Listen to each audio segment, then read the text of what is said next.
The wind on the Montana plains did not just blow. It scoured. It was a living, hungry thing that stripped the paint from wood and the hope from men. In the late 1880s, the territory was a place of brutal extremes, where the sky stretched so wide it felt as though it might swallow the earth whole.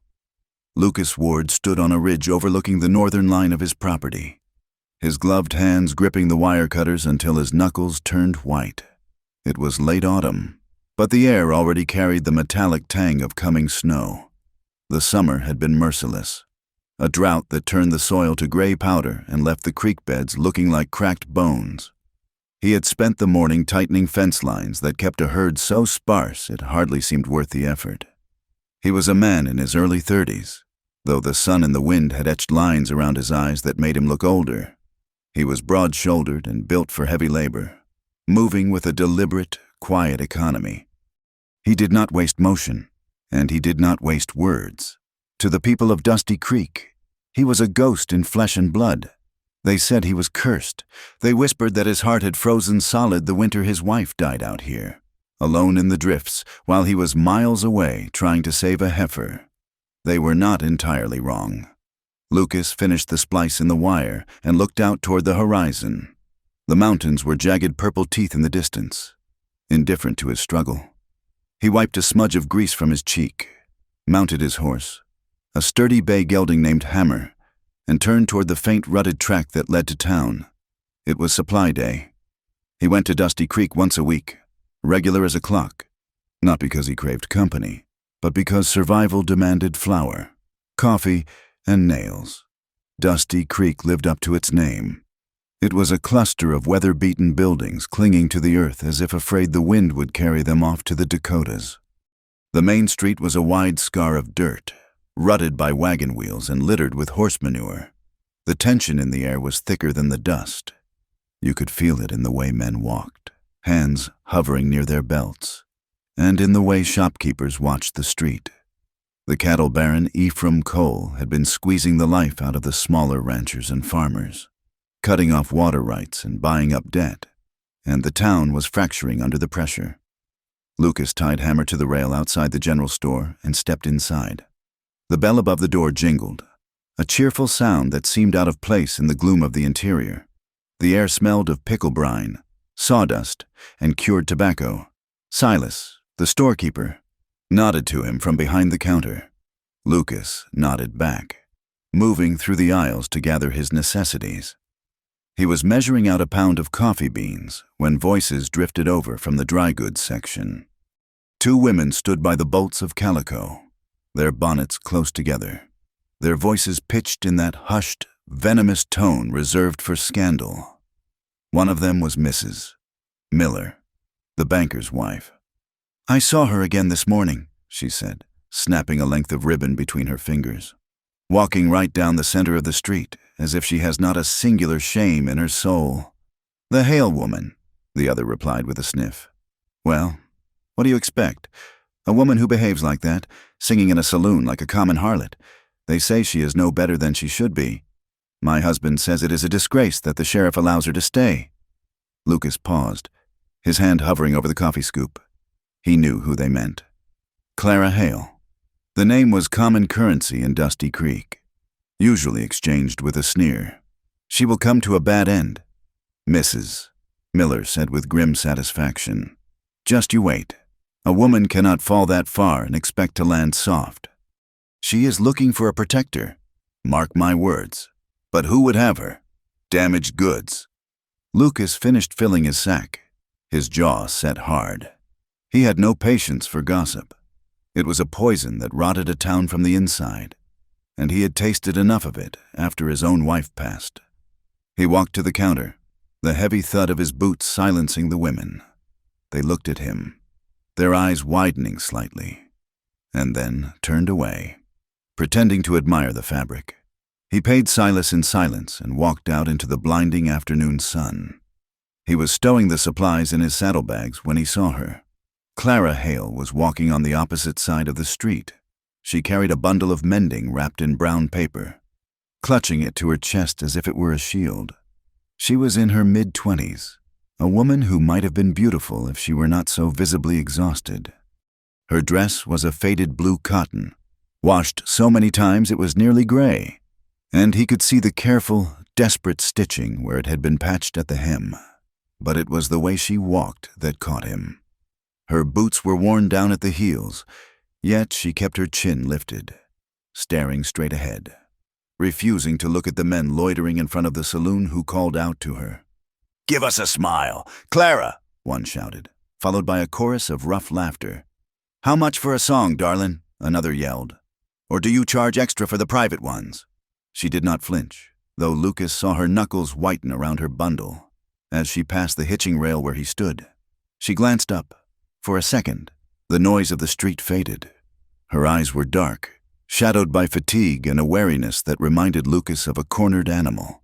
But beneath the fear, he saw something else, a fierce, burning pride. She looked at him, bracing herself for another insult, another leer. Lucas did not smile. He did not sneer. He simply looked at her with a quiet, grave intensity. He saw the loneliness in her, a vast, hollow ache that mirrored the one he carried in his own chest. The moment stretched, suspended in the dust motes dancing between them. Then Clara blinked, a flicker of confusion crossing her face at his silence, and she looked away, hurrying her pace until she disappeared around the corner of the livery stable. Lucas watched the empty space where she had been. He felt a strange tightening in his chest, a crack in the ice he had built around himself. He shook his head, mounting Hammer and turning the horse toward the open plains. He had work to do. Other people's troubles were none of his concern. Clara reached her room behind the saloon and shut the door, leaning her back against the rough wood as she exhaled a shaking breath. The room was hardly more than a closet, containing a narrow cot, a wash basin with a cracked rim, and a single chair. The air smelled faintly of stale beer and old wood, seeping in through the thin walls from the bar room next door. She moved to the small table and set down her bundle. From her pocket, she withdrew 3 coins, her payment for mending the sheriff's torn coat. She counted them out on the wood. It was enough for rent, and perhaps a sack of cornmeal, but not enough for firewood. She would have to sleep in her coat again tonight. She sat on the edge of the cot, rubbing her aching legs. The voices from the street still echoed in her mind. Damaged goods, fallen woman. It had not always been this way. She closed her eyes, and the memory came, unbidden and sharp as a knife. She remembered the parlor of the Cole Ranch house, where she had been hired as a seamstress 6 months ago. It was the best job she had found since arriving in the territory, and she had been grateful. Then came the afternoon when Ephraim Cole's son, Thomas, had found her alone in the hallway. She remembered the smell of brandy on his breath, the way he had blocked her path, smiling that lazy, entitled smile. She remembered saying no. She remembered saying it clearly. She remembered the shock of his hand grabbing her wrist, the struggle, the tearing of her sleeve, and the terror that had frozen her blood. She had fought him off, scratching his face, and had run straight to the sheriff. That was her mistake. She had believed that truth mattered, but Ephraim Cole owned the town, and he certainly owned the sheriff. Within 2 days, the story had been twisted. Thomas claimed she had lured him, that she had tried to blackmail him when he refused her advances. The town, terrified of Cole and eager for a scandal, had devoured the lie. She was fired, evicted from her boarding house, and branded a seductress. Now, she was trapped. She could not afford a stagecoach ticket out of Dusty Creek, and no respectable family would hire her. She survived by mending clothes for the few who didn't care about her reputation and singing in the saloon on weekend nights for spare change. Clara opened her eyes and looked at her hands. They were red from the cold, but they were steady. She would not let them win. She would save every penny, and come spring, she would leave this place and never look back. That evening, the saloon was crowded. The air was thick with the blue haze of tobacco smoke and the sharp reek of whiskey. Men crowded the tables, playing cards and shouting over the din. Clara stood on the small raised platform in the corner. She wore her best dress, the only one without patches, and kept her eyes fixed on a point above the heads of the crowd.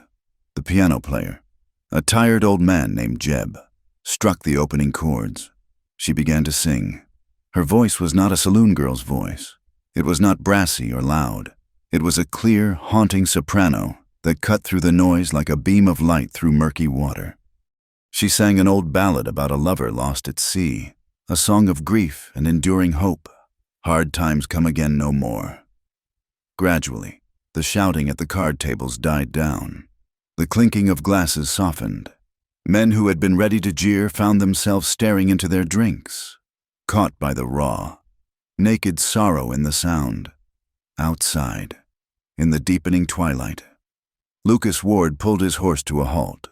He was on his way back to the ranch, having stayed late to speak with the blacksmith about a broken plowshare. He had intended to ride straight past the saloon, but the voice stopped him.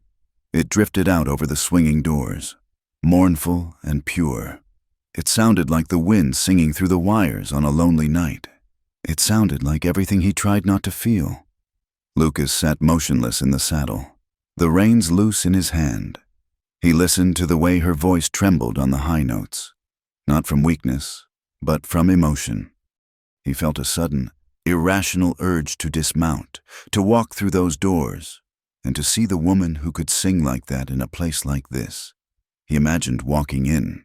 He imagined the silence of the room. He imagined standing between her and the crowd.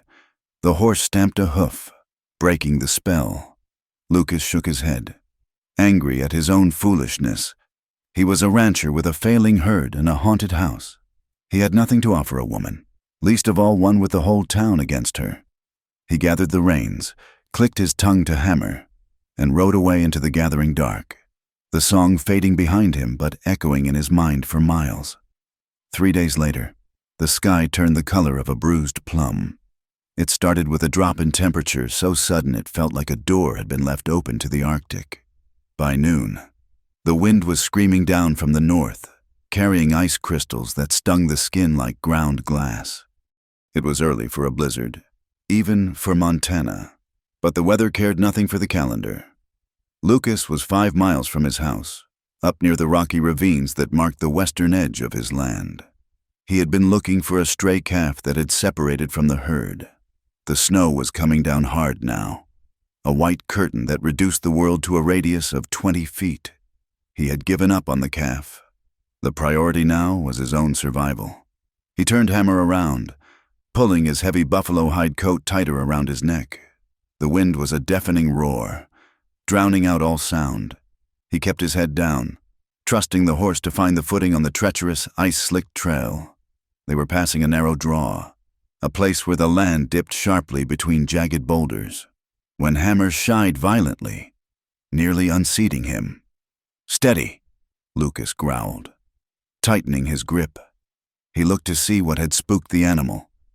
Through the swirling white, he saw a dark shape at the bottom of the ravine. It looked like a fallen log, but logs did not have saddles. Lucas squinted, wiping snow from his eyelashes. It was a horse, lying on its side, its leg twisted at a sickening angle, and beside it, half buried in the gathering drift, was a person. He did not think. He swung out of the saddle, his boots crunching into the snow, and slid down the embankment. The wind tore at his hat, but he ignored it. He reached the figure. It was a woman. She was sprawled face down, her dark hair fanned out over the snow like spilled ink. He rolled her over gently. It was Clara Hale. Lucas felt a jolt of shock that nearly stopped his heart. Her face was marble white, her lips blue.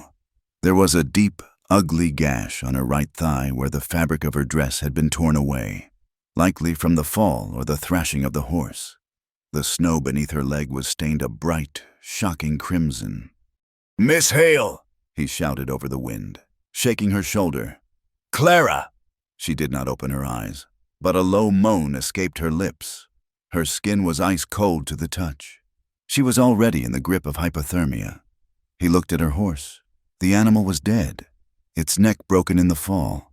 She must have been trying to take a shortcut across the ridge.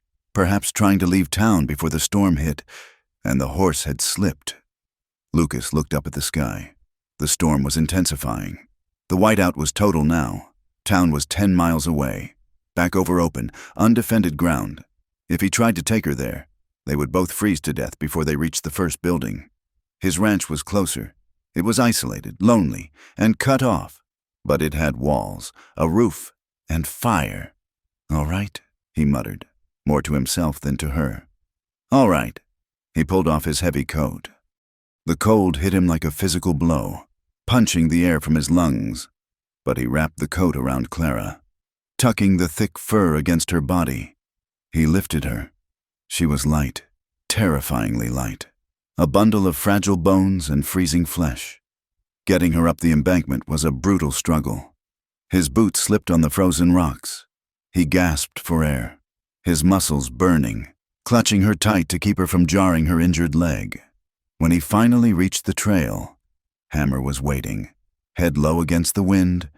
Lucas hoisted Clara up, settling her across the saddlebow, then swung up behind her. He pulled her back against his chest, wrapping his arms around her to shield her from the wind and to hold her steady. "Hold on," he said into her ear, though he knew she could not hear him. "We are going home." The ride back was a nightmare. The world had vanished, replaced by a screaming void of white. There was no sky, no earth, only the biting cold and the rhythmic crunch of Hammer's hooves.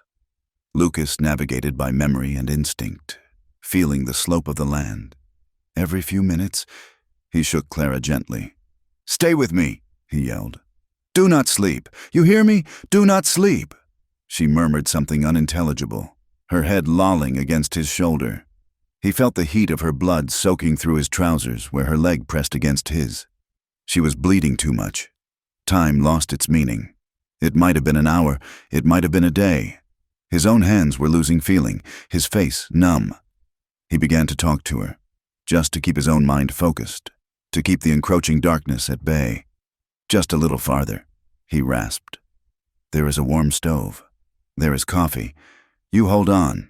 Clara, you fought this whole damn town. You do not get to die in the snow. You are too stubborn for that." She stirred slightly. "Get away," she whispered, a ghostly sound lost in the gale. "Nobody is getting you," Lucas said grimly. "I have you." Finally, a dark shape loomed out of the white. The barn.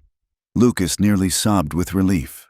He guided the horse to the lee side of the house, sliding off with stiff, clumsy legs. He caught Clara as she slid down, her weight nearly dragging him to the ground. He kicked the front door open and stumbled inside, dragging her with him. He slammed the door shut against the howling fury of the storm. The silence of the house was sudden and ringing. The air inside was cold, but it was still. Lucas did not stop to rest. He carried her to the bedroom, a small, austere room dominated by a large iron bed frame. It was the only decent bed in the house, the one he and his wife had shared, though he had slept on the cot in the main room for years. He laid Clara on the quilt. In the dim light, she looked like a broken doll. He fumbled with the matchbox on the bedside table, his fingers shaking so badly he dropped the first two. The third flared to life. He lit the kerosene lamp, and golden light flooded the room, chasing back the shadows. He turned to the fireplace in the corner of the room. Thankfully, he had laid a fire that morning before leaving. He struck another match and watched the kindling catch. Now he turned back to Clara. He pulled the buffalo coat away. The sight made his stomach turn. Her dress was soaked with blood from her hip to her knee. The fabric had frozen stiff, adhering to the wound. He touched her forehead. She was burning up with fever, yet her skin was cold. Shock. She was in deep shock. "I have to get this dress off the wound," he said aloud, his voice sounding rusty in the quiet room. He went to the kitchen, fetched a basin of water and a bottle of whiskey, and set them on the bedside table. He placed the kettle on the growing fire to boil. Then he took his hunting knife from his belt. He looked at her. He was a man who had lived alone for 3 years. He had not touched a woman, not intimately, not casually, in all that time.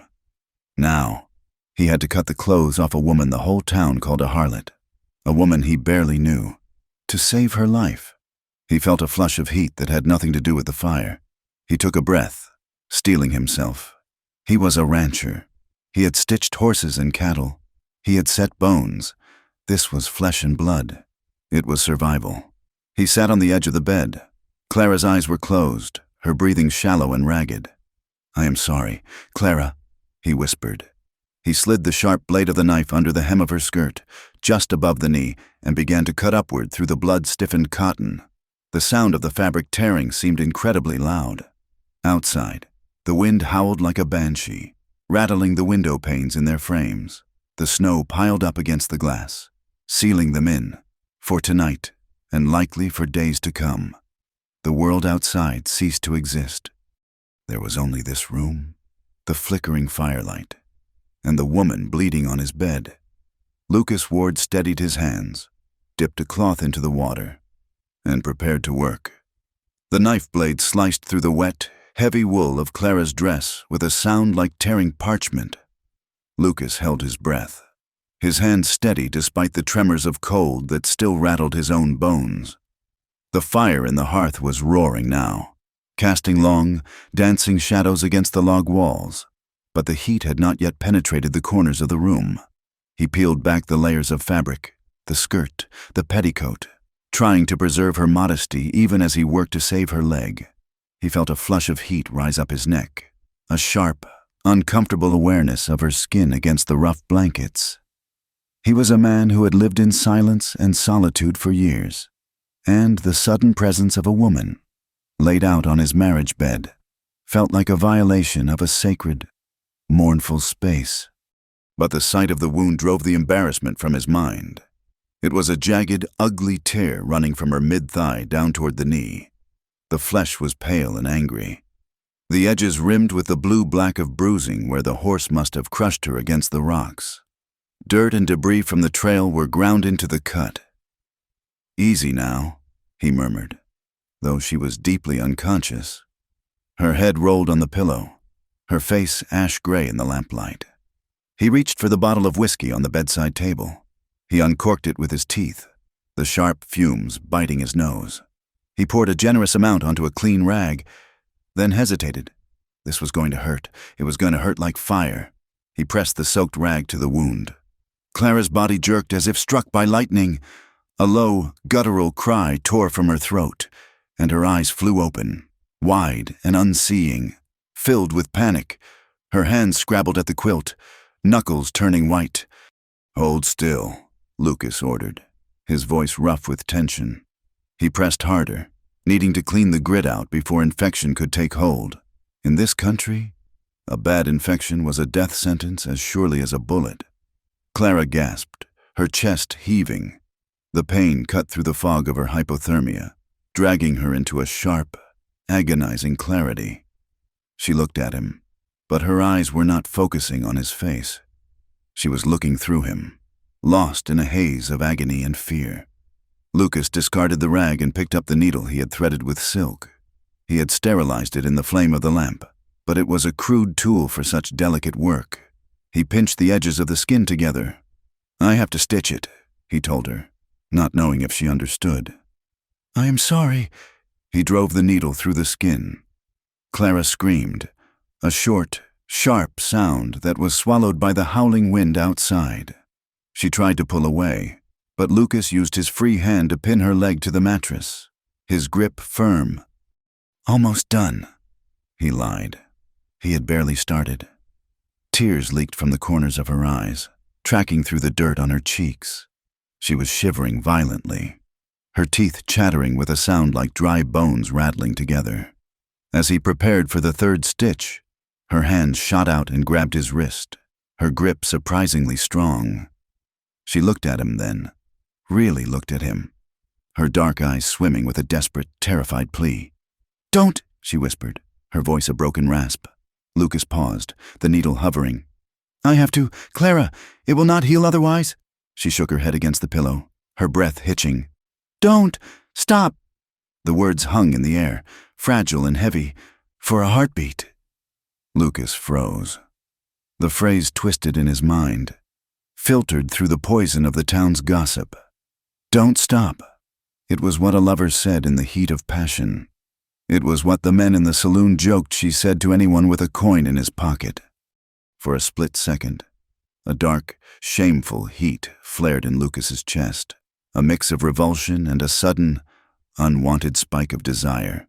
He looked at her, seeing the disarray of her hair, the exposed curve of her leg, and the way her lips parted. Was she delirious? Was she repeating some memory of the men the town said she entertained? Then he looked into her eyes. There was no seduction there. There was only a naked primal terror. She was not asking for pleasure. She was begging him not to give up on her.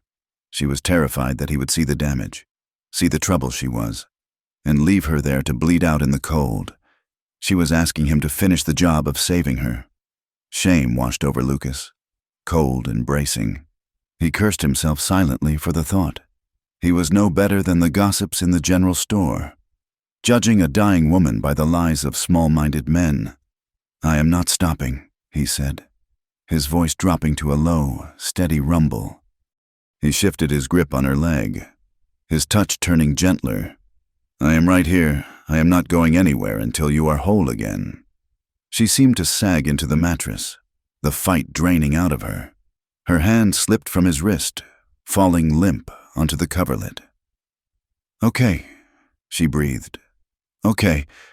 He finished the stitching with a focus he had never possessed before. His large, calloused hands, usually suited for branding cattle or mending fences, moved with a surprising grace. He tied off the final knot and dressed the wound with clean bandages, wrapping the leg tightly. When he was done, she had drifted back into a half-sleep, her breathing shallow but steady. He stood up, his back aching from the tension.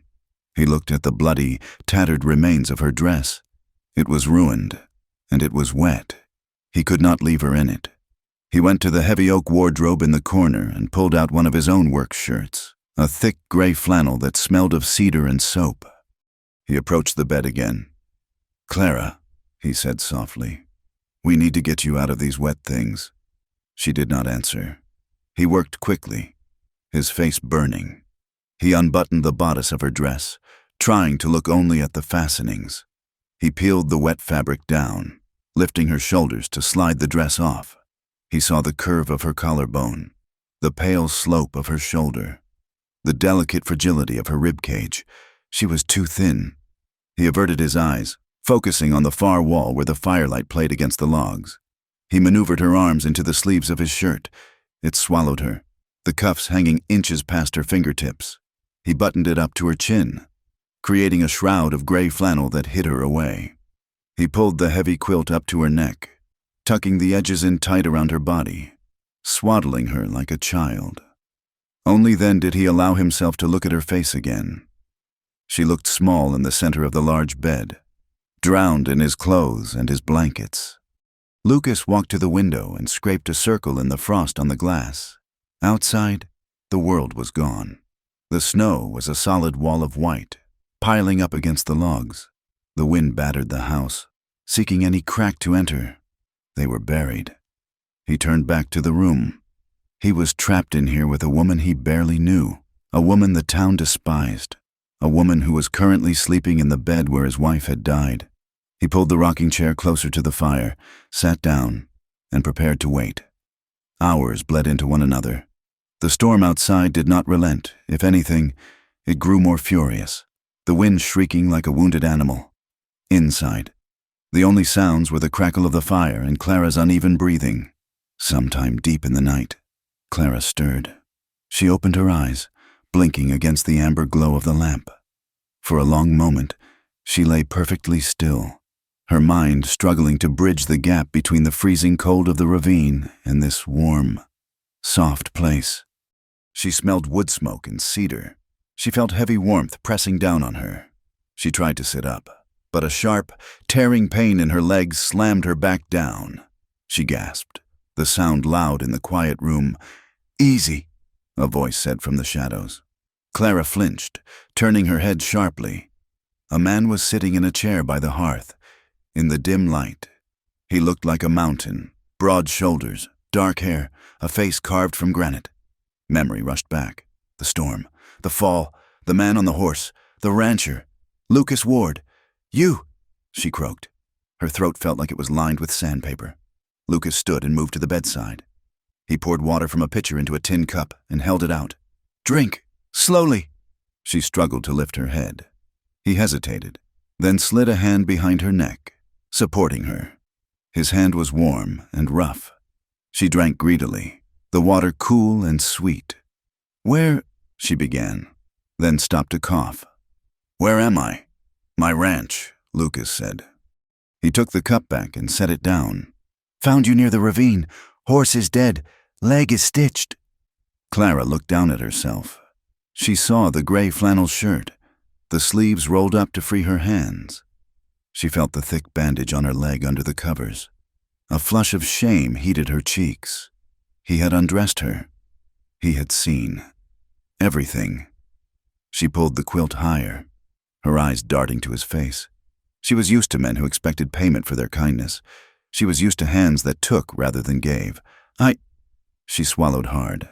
I cannot pay you. I have no money. Lucas's face darkened slightly. He stepped back, putting distance between them. I did not ask for money. They always ask, she said, her voice bitter and small. Or if not money, then... She let the sentence trail off, the implication hanging in the air. Lucas looked at her, his expression unreadable. I am not them, he said simply. I brought you here because you would have died in the drift. That is all. He turned and went to the stove, ladling broth from a pot into a bowl. He brought it to her, the steam rising in a fragrant cloud. Eat, you lost blood.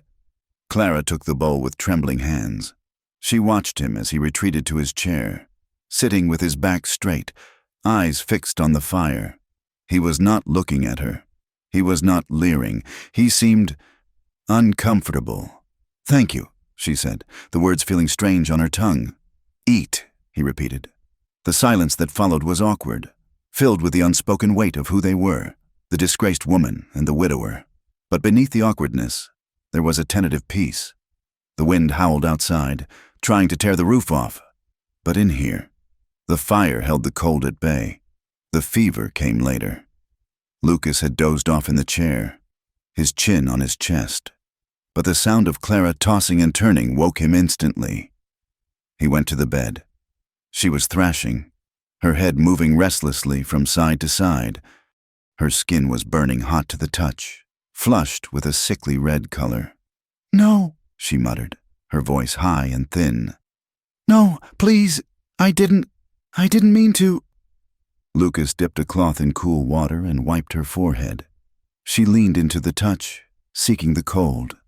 Shh, he soothed. You are safe. He's lying, she cried out, her eyes opening but seeing nothing. Tell them he's lying.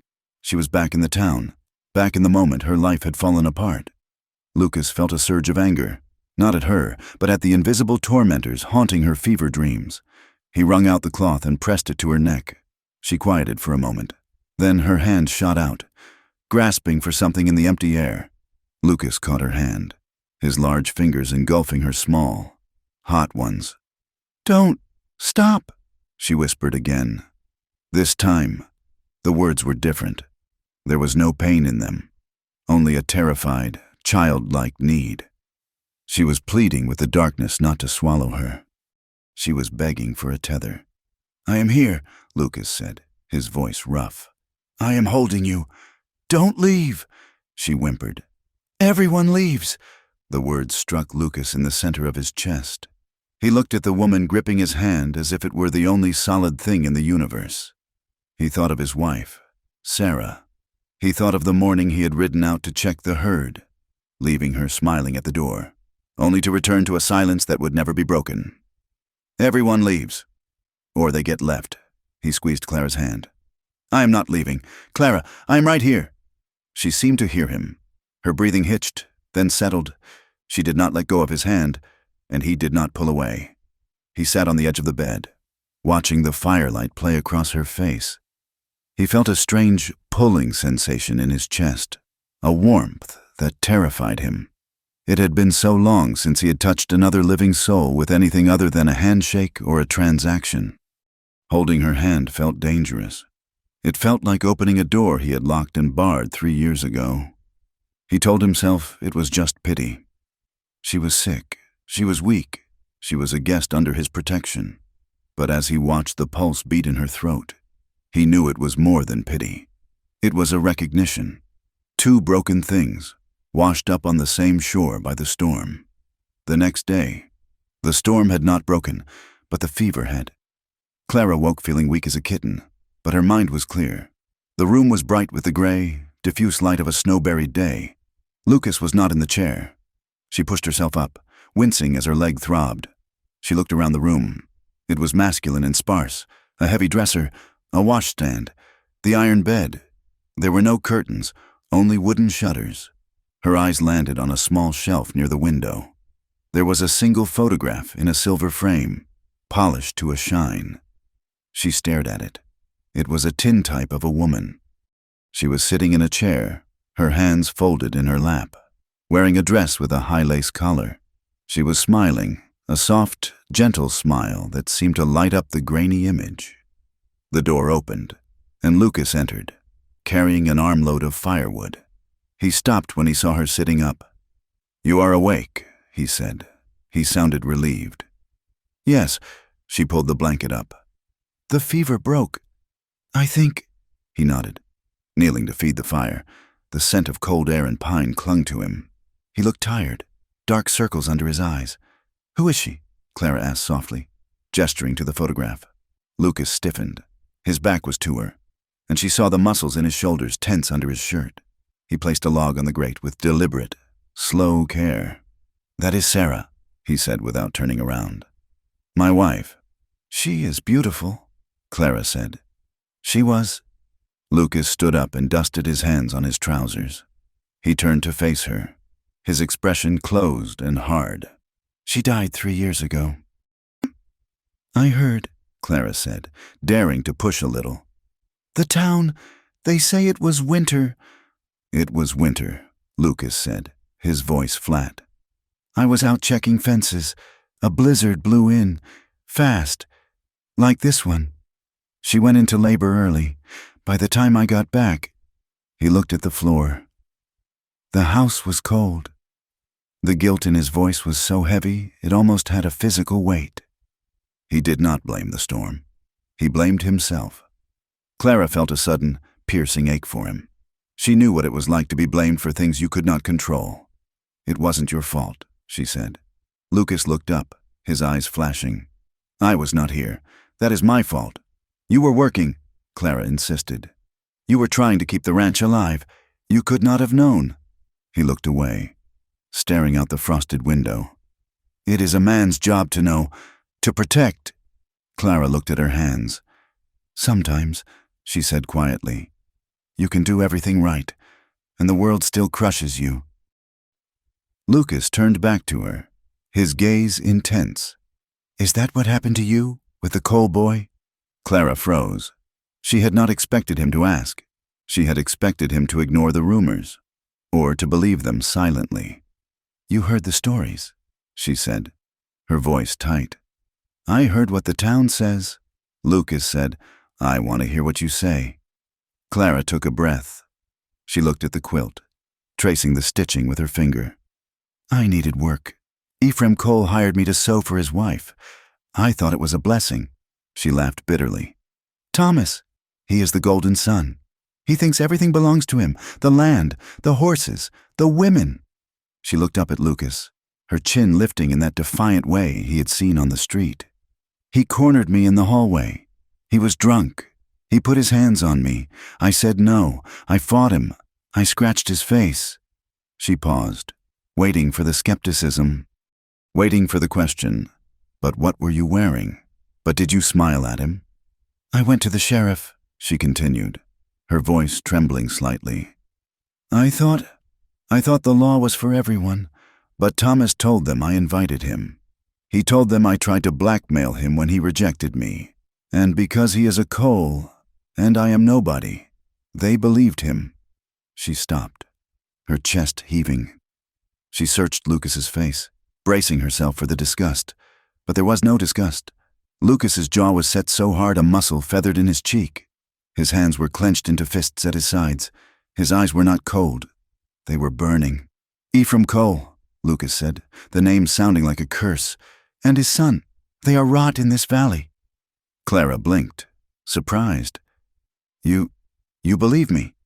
"I have seen Thomas Cole with a horse," Lucas said darkly. "A man who treats an animal with cruelty will treat a person worse. I believe you." "Clara." The words hung in the air, simple and absolute. "I believe you." Clara felt something inside her chest crack open. For 6 months, she had carried the weight of the town's judgment. She had shouted her truth at walls that would not listen. And now, this quiet, haunted man, standing in his snowbound cabin, had simply accepted it as fact. Tears pricked her eyes, hot and fast. She wiped them away angrily. "Thank you," she whispered. Lucas walked over to the bed. The anger faded from his face, replaced by a strange softness. He looked at her as if he was seeing her for the first time. Not the town pariah, not the patient, but the woman who had fought back. "You should rest," he said gently. "The soup is still warm." The storm raged for 2 more days. By the 3rd evening, the isolation had created a strange, suspended reality. The world outside did not exist. There was only the fire, the smell of coffee, and the 2 of them. The cabin was drafty. The wind found every gap in the chinking, sending fingers of ice-cold air across the floor. Lucas had piled every blanket he owned onto the bed, but Clara was still shivering. "I can't get warm," she said, her teeth chattering. The fire was dying down, and the wood pile inside was running low. Lucas would have to go out in the morning to the woodshed. But for tonight, they had to make do. Lucas looked at her. She was buried under 3 quilts, but her lips were pale. He looked at the empty chair where he had been sleeping, wrapped in his coat. It was freezing over there. He hesitated. He looked at the photograph of Sarah on the shelf. Then he looked at Clara, shivering in the bed. "Move over," he said quietly. Clara's eyes widened. "What?" "The body heat is the only way," Lucas said, his voice practical, though his heart was hammering against his ribs. "You are freezing. Clara, I will stay on top of the covers."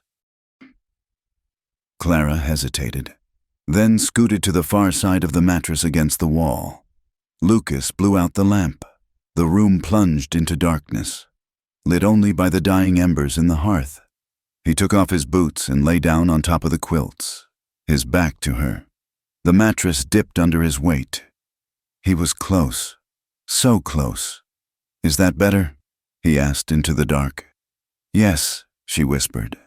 He could feel the warmth of her body seeping through the layers of wool. It was a magnetic pull. Slowly, the shivering stopped. They lay in silence for a long time, listening to the wind. "It feels like the end of the world out there," Clara said softly. "It is just weather," Lucas replied. "The land tries to kill you. If you survive, it lets you stay a while longer." "Do you love it?" she asked. "This place?" Lucas thought about the drought, the blizzards, the grave on the hill. "I hate it," he said, "and I cannot imagine being anywhere else. It is honest. It does not lie to you like people do." "No," she agreed. "It doesn't lie." Under the covers, Clara shifted. Her hand moved, seeking warmth, and brushed against his hand where it rested on his chest. The touch was electric. It jolted through Lucas like a spark from the fire. He froze. He should pull away. He should move his hand. He didn't. Instead, his fingers uncurled. Slowly, tentatively, he let his hand rest against hers. Her skin was soft. His was rough, calloused by work. Clara's fingers curled around his. She held on tight. Lucas turned his head on the pillow. In the faint red glow of the embers, he could see her face. She had turned toward him. Her eyes were open, watching him. The air between them changed. It grew heavy, charged with a sudden, overwhelming awareness. He could hear her breathing. He could smell the scent of her hair, wood smoke, and something sweet, like dried flowers. He shifted, turning his body toward her. He was still on top of the covers, a barrier of wool between them, but it felt paper thin. He brought his other hand up, his fingers hovering near her face. He brushed a stray lock of hair from her cheek. His thumb grazed her skin. Clara's breath hitched. She did not pull away. She leaned into his touch, her eyes searching his. "Lucas," she whispered. It was the first time she had used his name. The sound of it broke something in him. The loneliness of 3 years rose up, a tidal wave of need. He wanted to pull the blankets away. He wanted to feel her skin against his. He wanted to bury himself in her warmth and forget the cold, the grief, the empty house. He leaned in, her lips parted. Their breath mingled, warm puffs in the freezing air. He was inches away. He could taste the salt on her skin. He closed his eyes, his body screaming for her. Then, the image of Sarah's face in the photograph flashed in his mind, the trust in her eyes, and the trust in Clara's eyes now. Trust that he would not be like the other men, that he would not take advantage of her weakness, her injury, her trapped situation. He was her protector, not her lover. If he crossed this line now, while she was helpless in his bed, he would be no better than Thomas Cole, with a groan of physical pain. Lucas pulled back. He rolled onto his back, staring blindly at the ceiling beams. He withdrew his hand from her face, though he left his other hand in hers. "Go to sleep, Clara," he said, his voice rough and strained. There was a long silence. He felt Clara stiffen slightly, a pang of rejection radiating from her. "Good night, Lucas," she whispered. Her voice sounded small, disappointed, but also relieved. She squeezed his hand once. Then her breathing slowly evened out as sleep took her. Lucas lay awake for hours. He stared into the darkness, listening to the wind die down.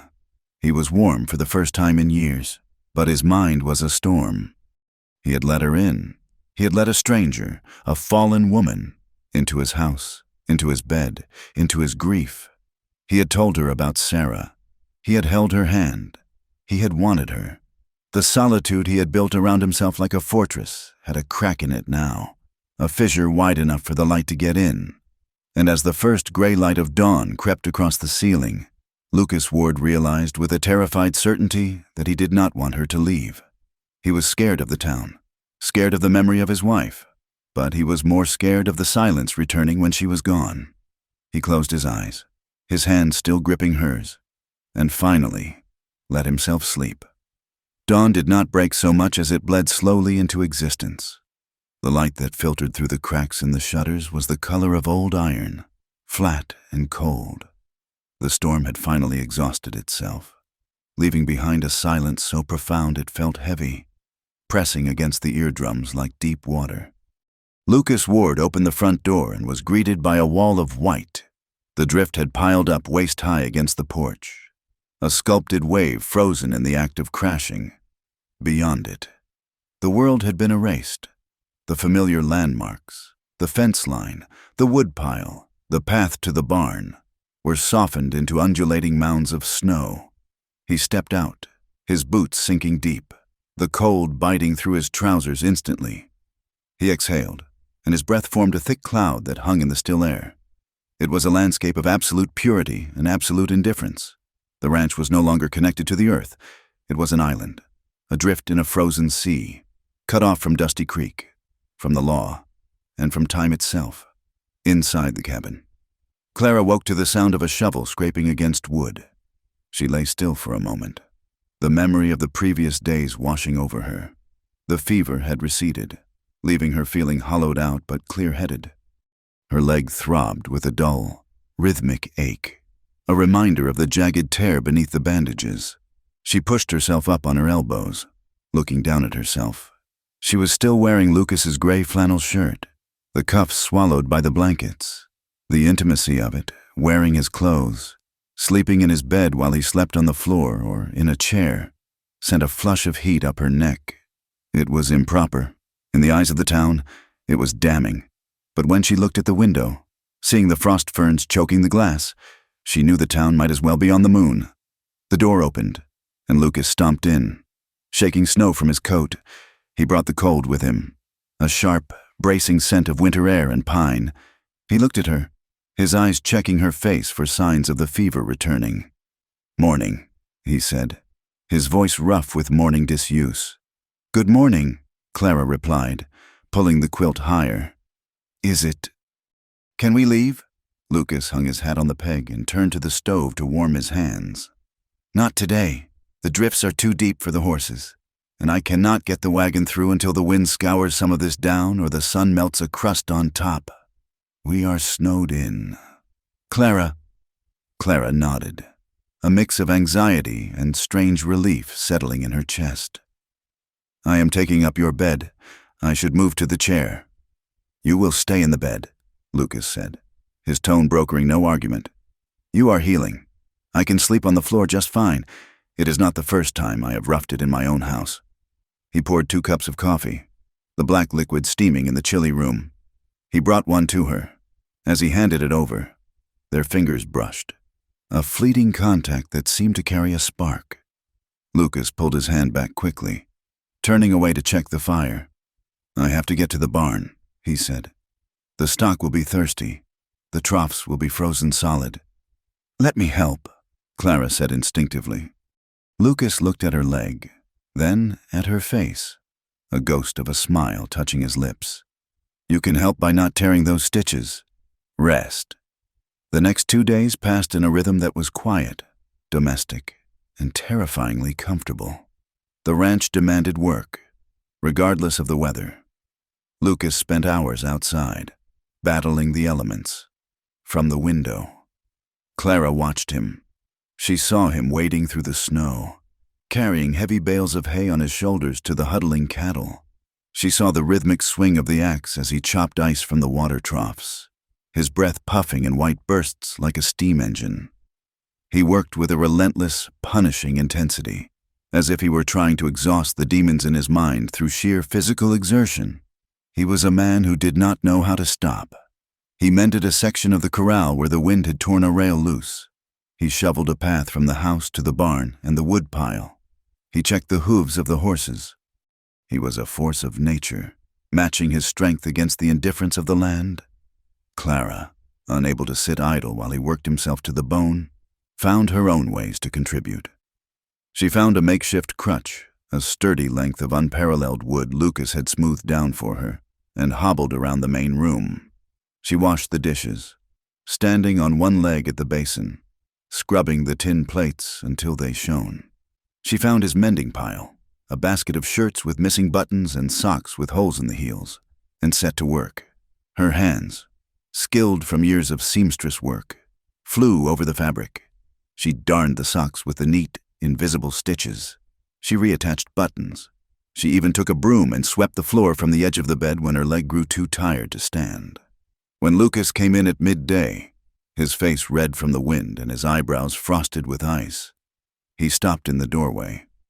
He looked at the clean table, the swept hearth, the stack of mended clothes folded neatly on the chair.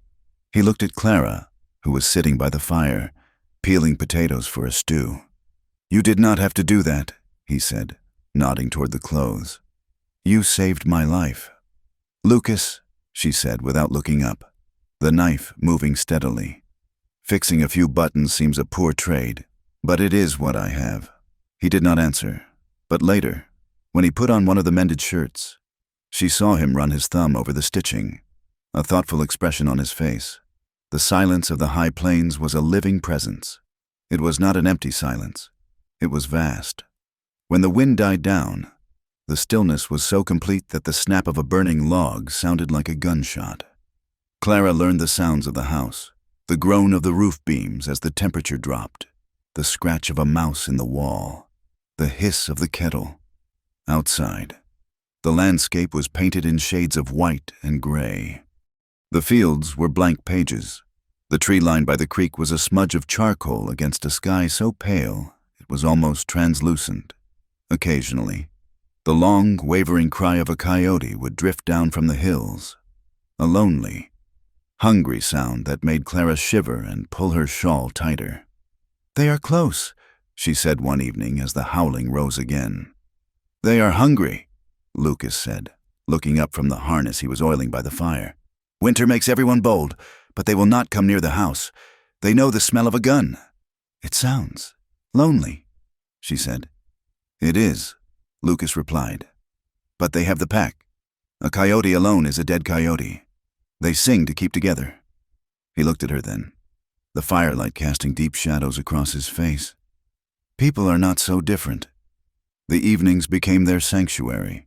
The simple meals, beef stew with dumplings, cornbread, beans with salt pork, tasted better than anything Clara had eaten in the finest dining room in the territory.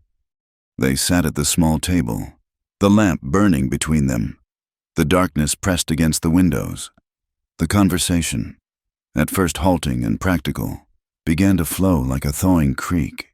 They talked of safe things first, horses, the weather, the price of feed. But slowly, the walls came down. "I grew up in Ohio," Lucas said one night, staring into his coffee cup. "Green everywhere, trees so thick you could not see the sky. I thought I would suffocate." "I would like to see trees like that," Clara mused. "I grew up in Kansas, just grass and wind. My father used to say the wind would blow your sins away if you stood in it long enough." She smiled a little, a sad, crooked thing. "I must not have stood in it long enough." Lucas chuckled, a low, rusty sound that surprised them both. "I think you have stood in enough wind for 3 lifetimes. Clara." She told him about the first time she saw the mountains, how they had frightened her with their size. He told her about a pony he had when he was 6 that bit everyone but him. They shared small jokes, the kind that rise from shared exhaustion and comfort. Clara found herself watching him more and more. She watched the way his large hands handled delicate things, the way he poured the coffee, the way he adjusted the wick of the lamp. She saw the tension that lived in his shoulders, a permanent knot of responsibility, and she noticed where he looked when he thought she was not watching. Every morning, before he started his work, he would stand on the porch and look toward a low hill to the east, where a single oak tree stood against the skyline. It was the place where the villagers said his wife had been found. His face would harden, a mask of grief sliding into place, before he turned and attacked the day's work with renewed fury. One afternoon, while Lucas was out checking the fence line on the ridge, Clara explored the cabin. She moved slowly on her crutch, touching the edges of his life. She ran her fingers over the spines of the books on the rough pine shelf. There were only 4. A heavy family Bible with a cracked leather spine, a farmer's almanac, a book of veterinary medicine, and a worn copy of The Last of the Mohicans. She opened the novel and saw an inscription on the flyleaf. "To Lucas. So you remember there is adventure in the world." "Sarah." She closed the book quickly, feeling like an intruder. She looked at the kitchen. Everything was meticulously organized. The tins were lined up by size. The skillet hung on its specific nail. It was the order of a man who could not control the world outside, so he controlled the few inches of space he owned. It was a sterile, lonely order. There were no knickknacks, no softened edges, no signs of joy. Just survival. She realized then how deep the silence of his life went. He had not just lost a wife. He had lost the future he was building. He was simply marking time, waiting for the land to claim him too, and yet he had brought her here.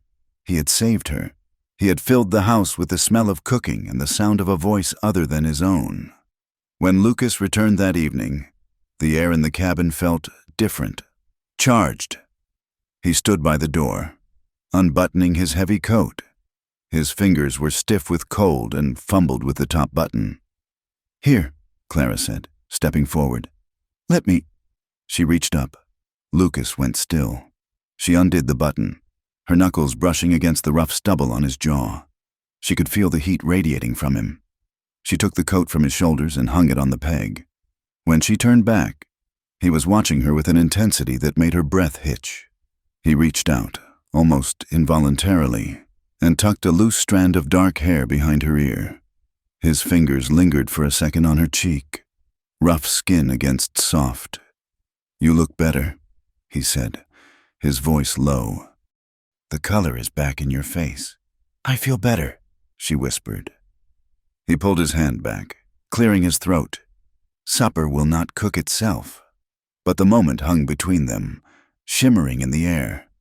When he passed her a cup of water later, their fingers touched and held for a beat too long. When their eyes met across the fire, neither looked away as quickly as they should have. It came to a head the next night. The wind had picked up again, rattling the shutters, but inside, the fire was roaring. They were sitting on the rug before the hearth, the warmth soaking into their bones. Lucas was whittling a piece of cedar, the shavings curling onto the floor. Clara was mending a tear in her own dress, which had dried stiff and ruined, but she was trying to salvage it. "Lucas," she said, breaking the comfortable silence. He looked up, the knife pausing. "Yeah, I want to thank you," she said. "Not for the rescue. I mean, yes, for that, but for the other thing. For believing me about Thomas Cole." Lucas set the wood down. "The truth is the truth. Clara, it does not need my belief to make it real." "It does to me," she said fiercely. "You do not know what it is like to scream the truth until your throat bleeds and have everyone look at you like you are speaking a foreign language. I started to think maybe they were right. Maybe I did something. Maybe I smiled wrong. Maybe I deserved it." Lucas's expression darkened. He leaned forward, his elbows on his knees. "You listen to me. Men like Cole and his son, they rely on that. They rely on shame. They want you to think it is your fault, so you stay quiet. It is a coward's weapon." His voice was a low rumble of anger, protective and hard. "You did nothing to earn that. Clara, nothing." Clara felt a tightness in her chest, a painful swelling of emotion. She had been discarded, spat upon, and used. And here was this man, this hard, quiet rancher, defending her honor as if it were a precious thing. She looked at him, the firelight dancing in his dark eyes, the strength of his hands, the weary curve of his mouth. She felt a pull toward him that was terrifying in its strength. It was not just gratitude. It was a hunger to be close to the one person who saw her. She set her sewing aside. She shifted closer to him on the rug. Lucas watched her, his eyes widening slightly. He did not move away. "Clara?" he murmured. She did not answer. She leaned in, her heart hammering against her ribs like a trapped bird. She wanted to take something for herself, just for once. She wanted to feel something other than cold and shame. She closed the distance and pressed her lips to his. It was tentative at first, a question asked in the silence. Lucas went rigid, his breath catching. For a second, he did not respond. Then, with a low groan that seemed to come from the center of his chest, he surrendered. His hands came up to cup her face, his thumbs tracing her cheekbones. He kissed her back, and the tentativeness vanished, replaced by a raw, starving hunger. It was a kiss of two people who had been alone for a lifetime. It was desperate and deep, tasting of coffee and longing. Clara pressed herself against him, her hands tangling in the hair at the nape of his neck. She felt the roughness of his unshaven face, the solid wall of his chest. Lucas shifted, pulling her closer, his self-control trembling on the edge of breaking. His hand slid down her back, pressing her to him. The heat between them flared, sudden and consuming. Then, just as suddenly, Lucas broke the kiss.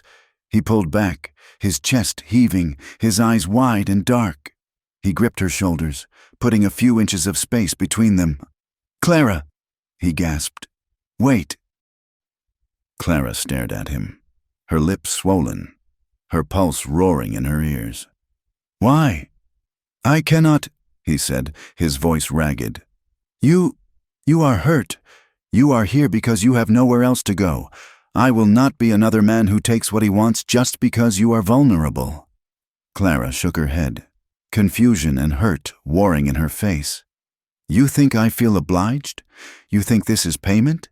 "I think you are in a bad spot," Lucas said, his jaw tight. "And I'm a man with too much darkness in him to take advantage of that." Clara reached out, grabbing his shirt front, pulling him slightly. "I am not paying you. Lucas, I wanted this. I am tired of men taking from me. Yes, but I am not tired of wanting." She looked him dead in the eye. "I am choosing you. Can you not see that?" Lucas looked at her, searching her face for any sign of hesitation. He saw only fire and need. He leaned his forehead against hers, closing his eyes. "Clara, kiss me," she whispered. "Please." He kissed her again, slower this time. His hands moved over her back, trembling with the effort of restraint. He kissed her throat, the pulse point of her neck, his breath hot against her skin.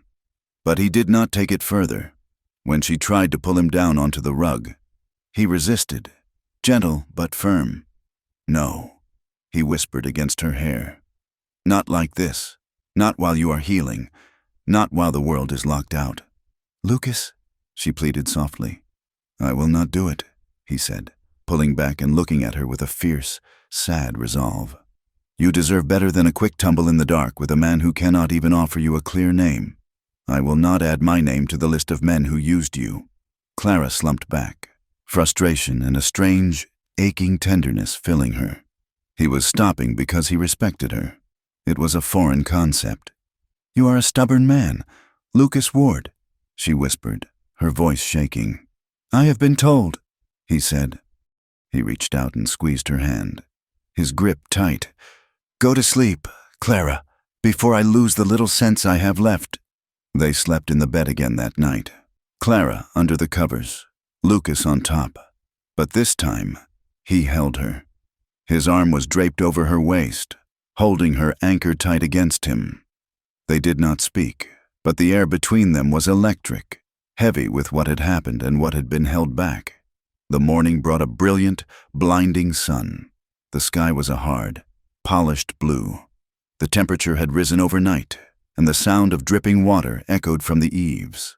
The snow had settled, shrinking down from the waist-high drifts to a wet, heavy blanket that a horse could push through.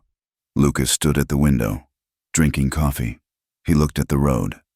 "I can get the wagon to town today," he said without turning around.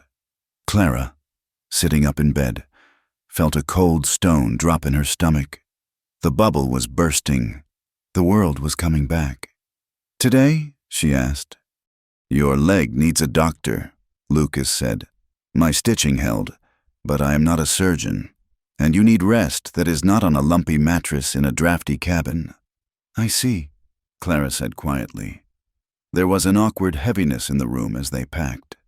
The easy domesticity of the last few days was gone, replaced by the looming reality of Dusty Creek. They moved around each other carefully, both remembering the heat of the kiss, the feel of skin on skin, and the words spoken in the firelight. Lucas hitched up the wagon, a small buckboard that had seen better days. He filled the bed with hay and blankets to cushion the ride. He came inside to help her. Clara had put her ruined dress back on, but it was torn and blood-stained. It offered no warmth.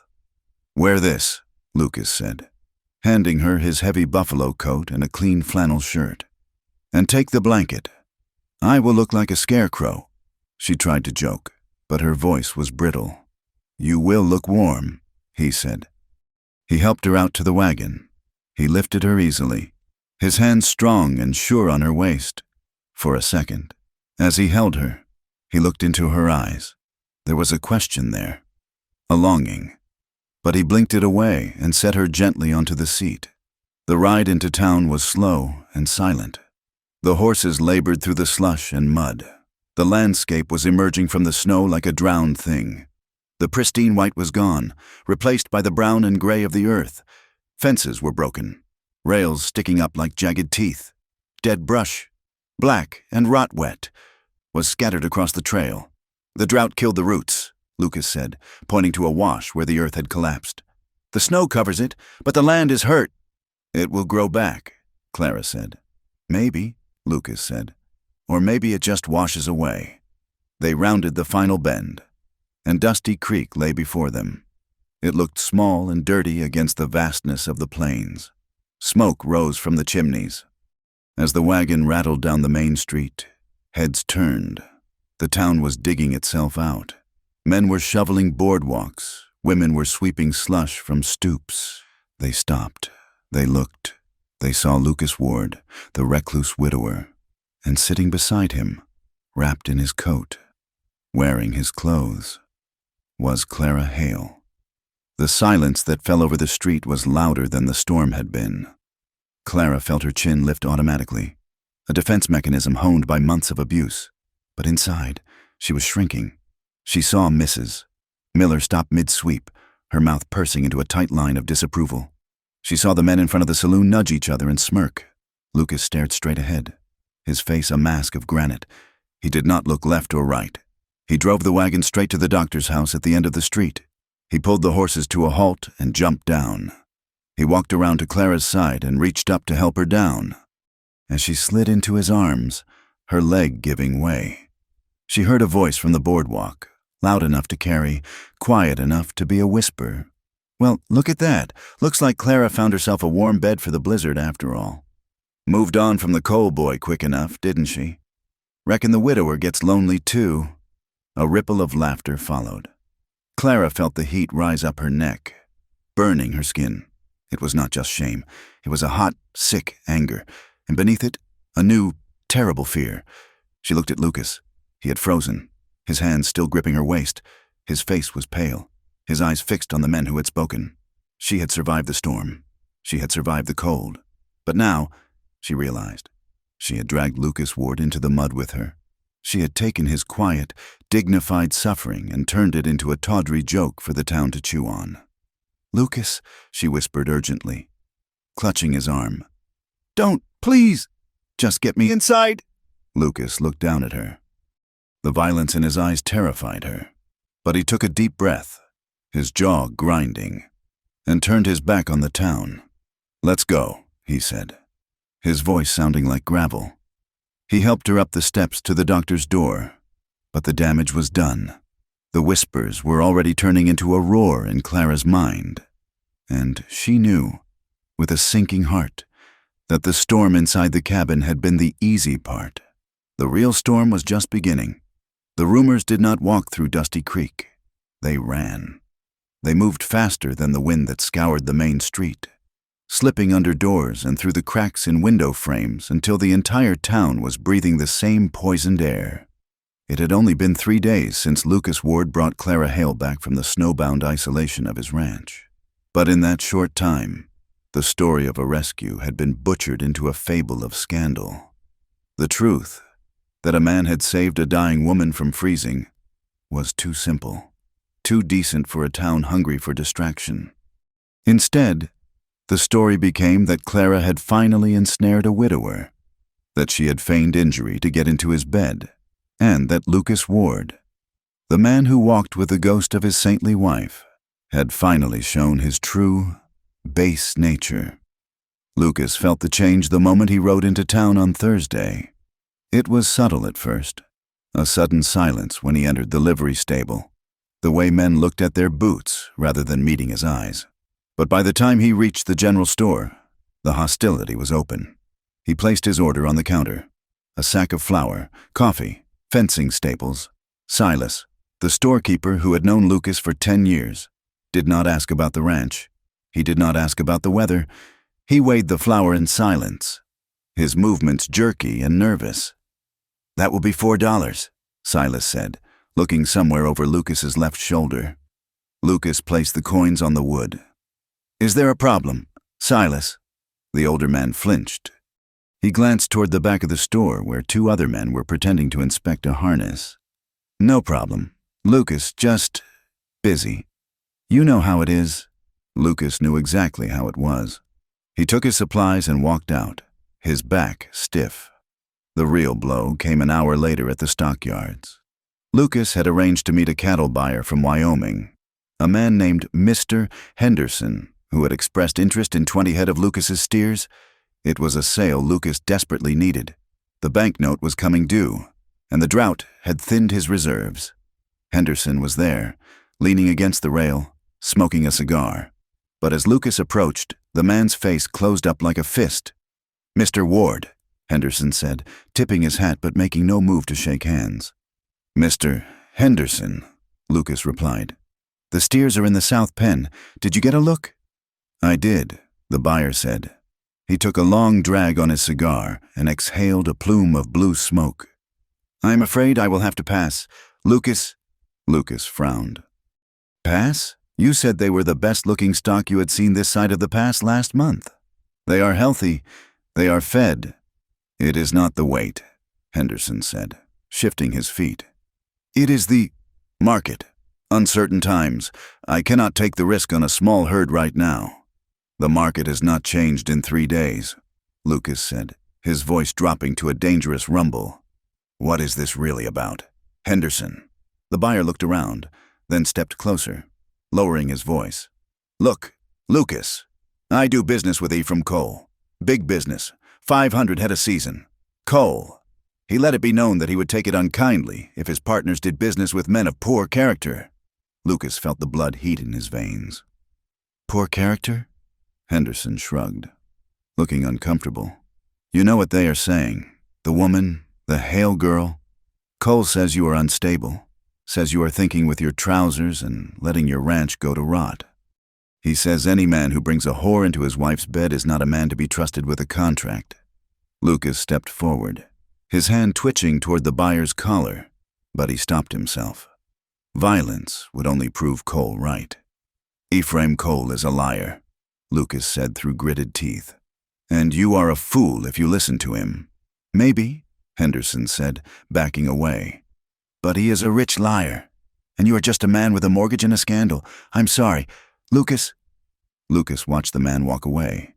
He stood alone in the mud of the stockyard, the wind tearing at his coat, feeling the walls closing in. Clara saw the damage before Lucas did. She saw it in the way Mrs. Miller crossed the street to avoid walking near her. She heard it in the whispers that followed her when she went to the well. "There she goes." The spider caught herself a fly. She had moved back into her tiny room behind the saloon, desperate to put distance between herself and Lucas, desperate to stop the bleeding of his reputation. But the stain was already spreading. She sat on the edge of her cot, her hands trembling as she tried to thread a needle. She had refused Lucas's offer of firewood. She had refused the food he tried to send. She told herself she was doing it for him. She told herself that if she cut him out like a canker, he might heal. But the memory of the cabin, the warmth of the fire, the weight of his hand in hers, the taste of that single, desperate kiss, haunted her. It made the cold of her room feel absolute. That evening, Lucas found her. She had gone out the back way to empty her wash basin in the alley behind the saloon. It was a narrow, dark strip of earth that smelled of dust, spilled whiskey, and old garbage. A wooden sign creaked overhead, swinging in the restless wind. "Clara!" She froze. She knew that voice better than she knew her own heartbeat now. She turned slowly. Lucas stood at the mouth of the alley, a silhouette against the fading light of the street. He looked exhausted. His hat was pulled low, but she could see the tension in his jaw. "You have been avoiding me," he said. It was not a question. It was an accusation. "I have been busy," Clara said, clutching the empty basin to her chest. "I have work to do, Lucas, and so do you." He stepped closer, his boots crunching on the gravel. "I went to your door. You did not answer. I sent a boy with wood. You sent him back. I do not need your charity," she said, making her voice hard. "I managed before the storm. I will manage now." "It is not charity," Lucas snapped, his calm facade cracking. "Damn it, Clara, after everything, after that night, you act as if we are strangers, as if I am just another customer you are trying to shake off." The words hit her like a slap. She flinched, but she stood her ground. She saw the pain in his eyes, the confusion of a man who had opened his fortress and had the door slammed in his face. "We are strangers." "Lucas," she lied. The words tasted like bile. "You found me in the snow. You warmed me up. That is all it was. Do not make it into a fairy tale." "It was more than that," Lucas said, stepping into her space. He towered over her, smelling of horses and anger. "I know what I felt. I know what you felt when you kissed me." "I kissed you because I was scared," Clara cried out, stepping back until her shoulders hit the rough wood of the saloon wall. I kissed you because the wind was howling and I did not want to be alone. It is what I do. Lucas, I am a survivor. I use what I have. I used you to feel safe for a night. That is all." She saw him recoil. She saw the light in his eyes die, replaced by a cold, shuttered look. It broke her heart to do it, but she had to make him hate her. If he hated her, he would stay away. If he stayed away, Cole might leave him alone. "Is that the truth?" Lucas asked, his voice deadly quiet. "You are telling me that night meant nothing? That you are exactly what this town says you are?" "Yes," Clara hissed, tears threatening to spill, which she fought back with sheer will. "I am exactly what they say. You are a fool for risking your ranch for someone like me. Go home to your ghost. Lucas, leave me to the gutter where I belong." Lucas looked at her for a long moment, the silence stretched tight, humming with the noise of the saloon on the other side of the wall. Laughter, piano music, the sounds of a world that didn't care about them. "Fine," Lucas said, "if that is how you want it." He turned on his heel and walked away. He did not look back. Clara waited until his footsteps faded completely. Then she slid down the wall to the dirt, buried her face in her apron, and wept until her throat felt raw. Ephraim Cole sat on the veranda of his sprawling ranch house, a glass of brandy in his hand. He was a heavy-set man with a face like a bulldog, jowls that hung heavy and eyes that missed nothing. He watched the sun dip below the horizon, painting the sky in violent shades of orange and purple. "So," Cole rumbled to his son, Thomas, who was leaning against the porch rail, "the Ward fellow lost the contract with Henderson." Thomas laughed, a sharp, cruel sound. "Henderson barely looked at the cows. He was too busy looking over his shoulder for you." "Good," Cole said. He took a sip of brandy. "Ward sits on the best water in the valley. That creek of his runs deep even when the sky is dry. I have offered to buy him out 3 times. He is stubborn. He thinks he can hold on to the past, and now he has the whore." Thomas sneered. "Playing house with her, that," Cole said, swirling the amber liquid, "is our lever. A man alone is hard to break. A man distracted. A man trying to save a drowning woman. He makes mistakes. He gets desperate." Cole set the glass down. "We need to make sure he understands his position. Rumors are good, Thomas, but accidents are better. The bank needs to see that Ward is a bad investment, and Ward needs to see that keeping that woman will cost him everything." The campaign began the next night. It started small. Lucas woke to the sound of lowing cattle. He rode out at dawn to find a section of fencing on the North Ridge cut, not broken by wind, but cut clean with wire cutters. 20 head of cattle had wandered off into the Badlands. It took him 2 days of back-breaking riding to find them and drive them back. 3 days later, he found the watering hole in the lower pasture fouled. Someone had dragged the carcass of a coyote and a dead calf into the water. The smell of rot hung heavy in the air. The cattle would not drink it. Lucas spent the day hauling buckets from the creek, his muscles screaming, his anger burning hotter with every hour. Then came the nights. Shots fired in the dark, close to the house, echoing off the barn walls. Just enough to spook the horses, to keep him awake, to fray his nerves to the breaking point. He knew it was Cole. He knew it in his gut. But the sheriff merely shrugged when Lucas reported the cut fence.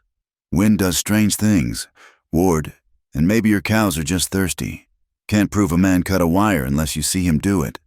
The land seemed to join the conspiracy. An early spring drought tightened its grip. The wind blew relentlessly, drying the soil to powder. A storm tore the shingles off the barn roof. Lucas felt like he was fighting a war on 2 fronts, against the malice of men and the indifference of nature. He grew thinner. The circles under his eyes deepened. But he did not go back to town. He did not go to Clara. He worked, and he waited, and he hated. Clara watched from a distance. She heard the talk in the saloon, drunken ranch hands boasting about spooking the widower and teaching him a lesson. She realized her sacrifice had been in vain. Leaving Lucas hadn't protected him. It had only left him to face the wolves alone. One afternoon, Clara was walking along the ridge above town, gathering sagebrush for kindling. It was a habit she had formed to get out of the suffocating air of her room. From the high ground, she could see the valley spread out below. She saw a wagon moving along the old logging road that bordered Lucas's property. It was not a road anyone used. It was overgrown and rough. Clara crouched behind a boulder, watching. The wagon stopped near a dense thicket of dry scrub oak, dangerously close to Lucas's grazing land. Two men jumped down. Even at this distance, she recognized the shape of their hats. They were Cole's riders. They began unloading barrels from the wagon bed. They rolled them into the brush, hiding them under branches and dead leaves. Clara squinted. The barrels were dark, heavy. They weren't feed, they weren't water, oil, or kerosene. Her blood ran cold. The grass was tinder dry. The wind was blowing straight toward Lucas's ranch house. If they lit a fire there, with accelerant to push it, it wouldn't just be a brush fire. It would be an inferno. It would wipe him out. She scrambled backward, her heart hammering against her ribs. She had to tell him. She looked at the sun. It was already touching the western hills. Dusk was coming. She didn't have a horse. She would have to walk. It was 5 miles to the Ward Ranch. Clara didn't hesitate. She gathered her skirts and began to run. The sky was the color of a fresh bruise, purple and angry red, when Clara stumbled up the lane to Lucas's house. Her lungs were burning, her leg throbbing with every step. But she didn't stop until she reached the porch. Lucas was there, repairing a harness by the last light of the day. He looked up, his hand dropping to the Colt revolver on his hip before he recognized her. "Clara." He stood up slowly. He looked wrecked. His shirt was stained with sweat and dirt, his face gaunt. But when he saw her, the hardness in his eyes wavered. "What are you doing here?" he asked, his voice rasping. "Cole's men." Clara gasped, leaning against the porch rail to catch her breath. "I saw them, on the logging road. They hid barrels in the brush. Oil barrels. Lucas, they're going to burn you out." Lucas went still. The exhaustion vanished, replaced by a sharp, lethal focus. "Where?" "The North Ridge, near the scrub oak." Lucas swore softly. He looked at the sky. The wind was picking up, blowing from the north. "If they light it tonight, the wind will bring it right to the barn." He looked at her, and the focus shifted. The anger returned, but it was complicated now. "Why did you come? You said you wanted no part of this. You said I was just a customer." "I lied," Clara shouted, the exhaustion and fear finally snapping her control. "I lied, you stubborn fool. I saw them cutting you down. I saw the town spitting on you because of me, and I thought if I left, they would stop. I was trying to save you. I do not need saving by lies," Lucas shouted back. Stepping off the porch, they stood in the dirt yard, the wind whipping their clothes. "You think I care what Henderson or Mrs. Miller thinks? You think I care about the contract?" "You should," Clara cried. "It is your life. It is your home. I have nothing. Lucas, I am used to having nothing. But you have this land. You have her memory. I will not be the thing that destroys it. You are not destroying it." Lucas grabbed her shoulders, his grip hard. "You are the only real thing that has happened to me in 3 years. Do you understand that? I was dead, Clara. I was walking around, doing the chores, breathing air. But I was dead. I was buried in that snow with Sarah until the night I brought you here." The confession hung between them, raw and terrified. Clara stared at him, her chest heaving. "Lucas." "I hated you in that alley," Lucas said, his voice shaking. "I tried to hate you, but every time they cut a fence, every time they poisoned the water, all I could think about was that I wished you were here to help me fight it. I would rather lose the ranch standing with you than keep it standing alone." Clara looked at his face, the dirt, the lines of pain, the fierce, burning life in his eyes. The walls she had built to protect him crumbled. The walls she had built to protect herself shattered. "I tried to stay away," she whispered, tears finally spilling over. "It hurt. God, it hurt so much. I thought I was doing the right thing." "Stop doing the right thing," Lucas said roughly. And tell me what you want, not what you think is safe. What you want? Clara reached up, her hands finding the lapels of his coat. I want to not be alone. I want you. I want us to fight them. The distance between them vanished. Lucas pulled her in, his mouth finding hers with a desperation that erased the weeks of silence. It was not gentle. It was a collision of fear and need, a claiming. They stumbled backward, up the steps, through the door of the cabin. The room was dark, lit only by the glowing embers of the hearth. They broke apart only to tear at clothes, heavy coats, buttons, barriers. Lucas's hands were everywhere, rough and frantic, needing to touch skin to prove she was real, that she was there. Clara! He groaned against her neck. Clara! He lifted her, carrying her to the bed, the same bed where he had stitched her wound, the bed that had been a shrine to the dead. He laid her down, not with reverence this time, but with passion. He hovered over her, his breathing ragged. He paused, his hands framing her face. The frantic energy stilled for a second, replaced by a profound gravity. Are you sure? He asked. If we do this, there is no going back. The town will never let us forget it. I will never let you go. Clara looked up at him. She saw the scars on his soul, the fear that he would break everything he touched. She reached up and pulled him down. I am choosing, she whispered. I choose this. I choose you. Don't stop. The phrase echoed from that first night, but the meaning had changed entirely. It was no longer a plea for survival. It was a demand for life. Lucas kissed her, and the last resistance in him broke. The night was a fever. It was a release of 3 years of grief for him, and a lifetime of shame for her. They moved together with a clumsy, beautiful urgency. There was no room for ghosts in the bed anymore. There was only the heat of their skin, the sound of their breath, the desperate clinging of two people who had found a raft in the middle of the ocean. They memorized each other in the dark. The curve of a shoulder, the roughness of a scar, the sound of a name whispered like a prayer. It was an act of defiance against the town, against Cole, against the impending fire. It was a declaration that they were alive, and they were together. Morning came too soon, and it came with the smell of smoke. Lucas woke with a start. The light coming through the window was wrong. It was orange, not gray. The air in the cabin was hazy. He sat up, his heart pounding. Clara woke beside him, sensing his tension. She sat up, clutching the sheet to her chest, her hair wild around her face. Lucas? Fire, he said.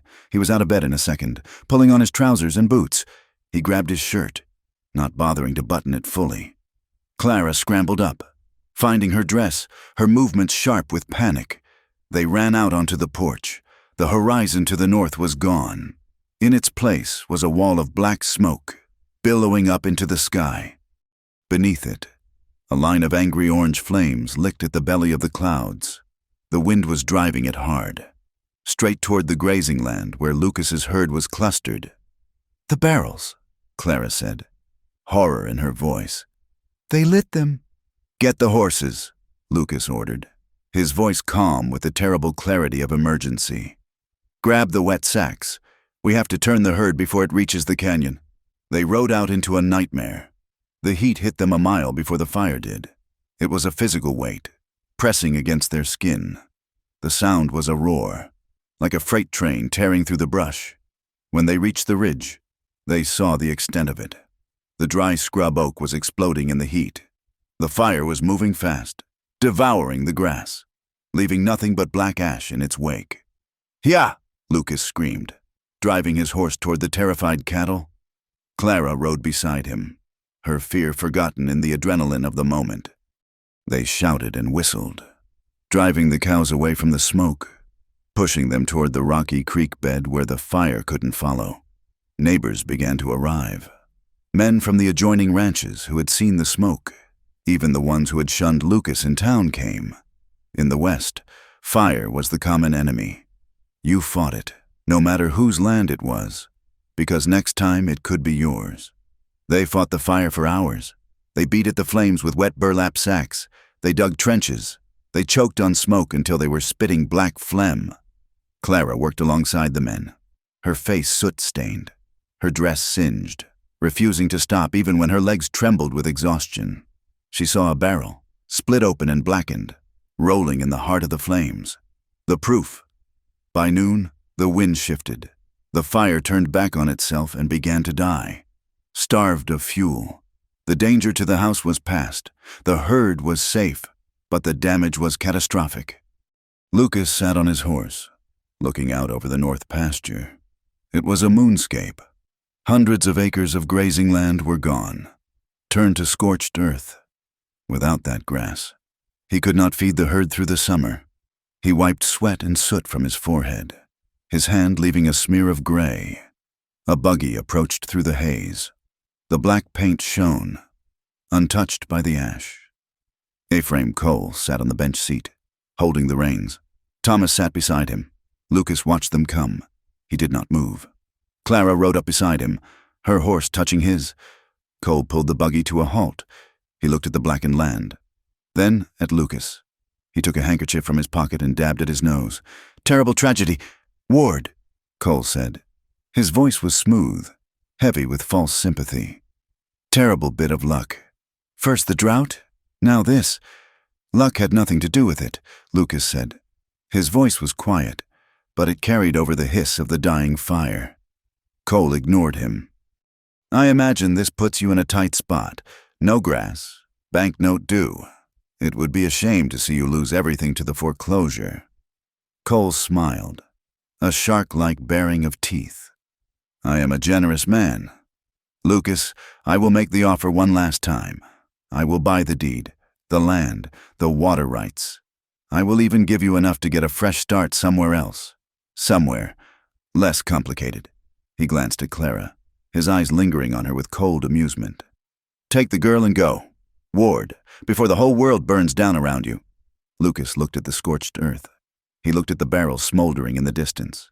He looked at Clara, sitting tall and fierce beside him, soot on her face and steel in her spine. He looked back at Cole. "Get off my land," Lucas said.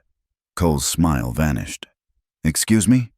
"You heard me," Lucas said.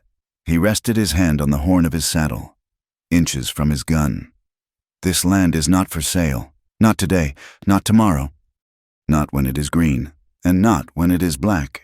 "You are making a mistake," Cole said, his voice dropping to a growl. "You cannot feed those cows on ash, boy. You are finished." "Get off my land," Lucas repeated, "or I will finish you right here." Cole stared at him, measuring the threat. He saw the look in Lucas's eyes, a look that said he had nothing left to lose but the woman beside him and the dirt beneath his feet. And he saw that the neighbors, leaning on their shovels, were watching. Cole snapped the reins. "Have it your way, Ward, but winter is coming, and it is going to be a long, cold one." The buggy turned and rattled away through the smoke. Lucas watched him go. Then he reached out and took Clara's hand. His grip was crushing. "He is right," Clara whispered, looking at the devastation. "How do we survive this?" "I don't know," Lucas said, looking at her. "But we are not running. We stay, and we fight." The silent war was no longer silent. It was open. And as the smoke cleared, revealing the scars on the land, Lucas knew that the hardest part was yet to come. The smell of ash did not leave. It clung to the air, settled in the water troughs, and coated the back of the throat with a gritty, bitter taste. 3 days after the fire, the Ward Ranch felt less like a home and more like a graveyard for hope. Lucas Ward stood by the corral fence, looking out at the charred devastation of his north pasture. The fire had taken more than just grass. It had taken the future. The 200 head of cattle he had managed to save were now crowded into the south lot, lowing with hunger, ribs beginning to show through their dusty hides. The drought had already turned the earth to iron, and now, without the grazing land, he had no way to feed them through the coming months. He ran a hand over his face, feeling the stubble and the exhaustion that had settled deep in his bones. The bank manager, Mr. Thornton, had ridden out yesterday, sitting stiffly in his buggy, eyes scanning the blackened earth. He had spoken of risk and collateral and the unfortunate necessity of calling in the loan early if Lucas could not prove solvency. It was a polite way of saying the vultures were circling. In town, the atmosphere was even more poisonous. Ephraim Cole was not resting on his victory. He held court in the barbershop and the hotel lobby, his voice booming with false concern. He painted a picture of Lucas as a man unhinged by grief and lust, a man whose recklessness had nearly burned down the valley. "It is a tragedy," Cole would say, shaking his heavy head. "But when a man brings that kind of trouble into his house, chaos follows. It is unsafe for the community. If I held the water rights on that creek, I could ensure the safety of the lower farms.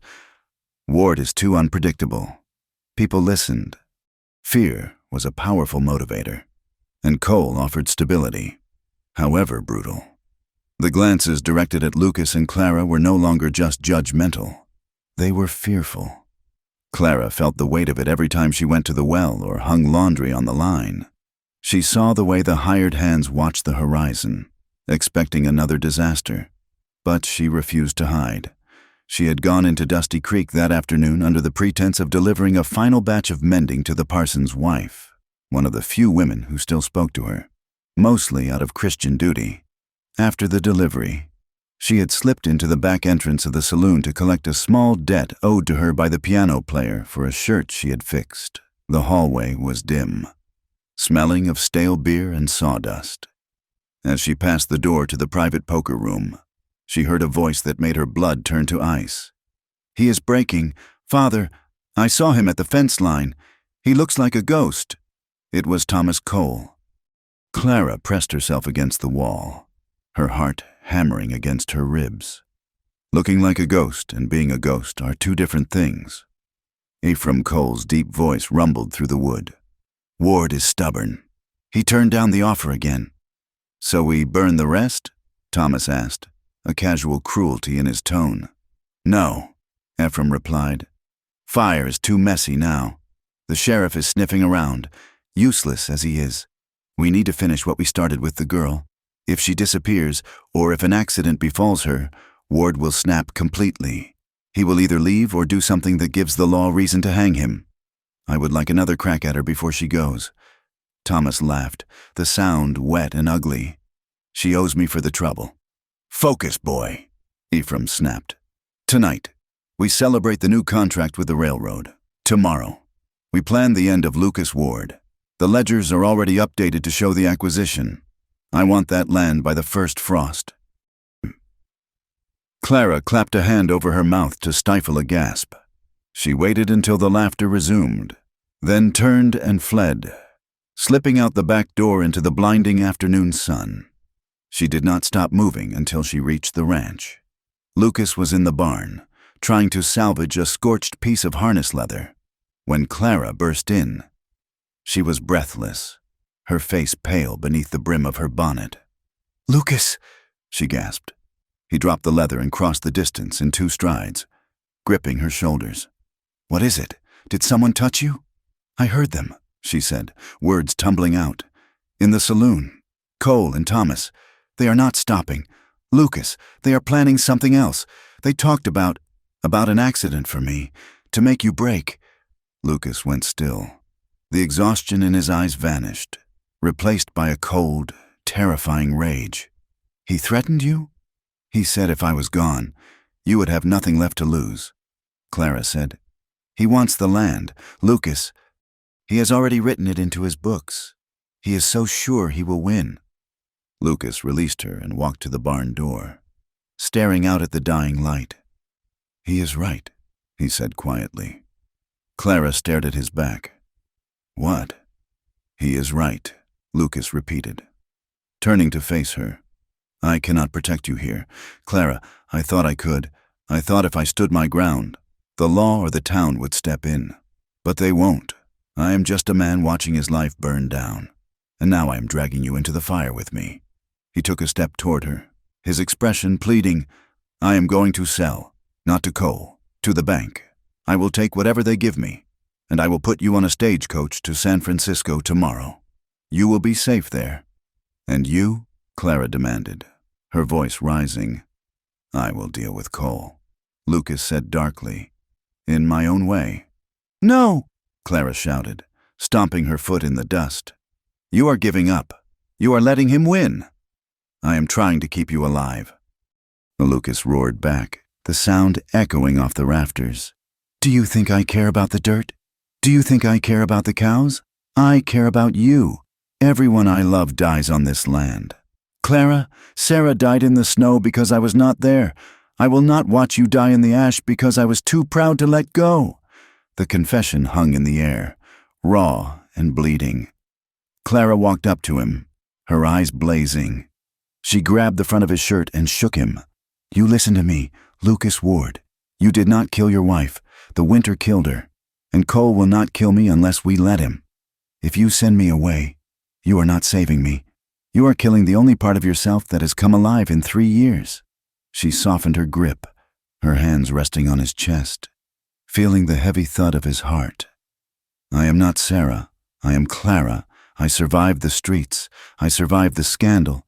And I survived the storm. I am not a glass doll for you to put on a shelf in San Francisco. I love you. Do you hear me? I love you." Lucas looked down at her, his face crumbling. The walls he had built around his grief shattered. "Clara," he choked out, "I love you. God help me. I love you more than I know how to say." He pulled her into his arms, burying his face in her hair. They held each other fiercely, two survivors clinging together in the wreckage of their world. "Then fight for me," Clara whispered against his neck. "Do not send me away. Fight with me." Lucas pulled back, framing her face in his rough hands. "How? We have no proof. The sheriff will not listen to hearsay." Clara's eyes hardened. "Then we get proof." She told him about the conversation she had overheard, about the ledgers Cole kept. "He keeps everything in the office safe," she said. "When I worked there, I saw him writing in them.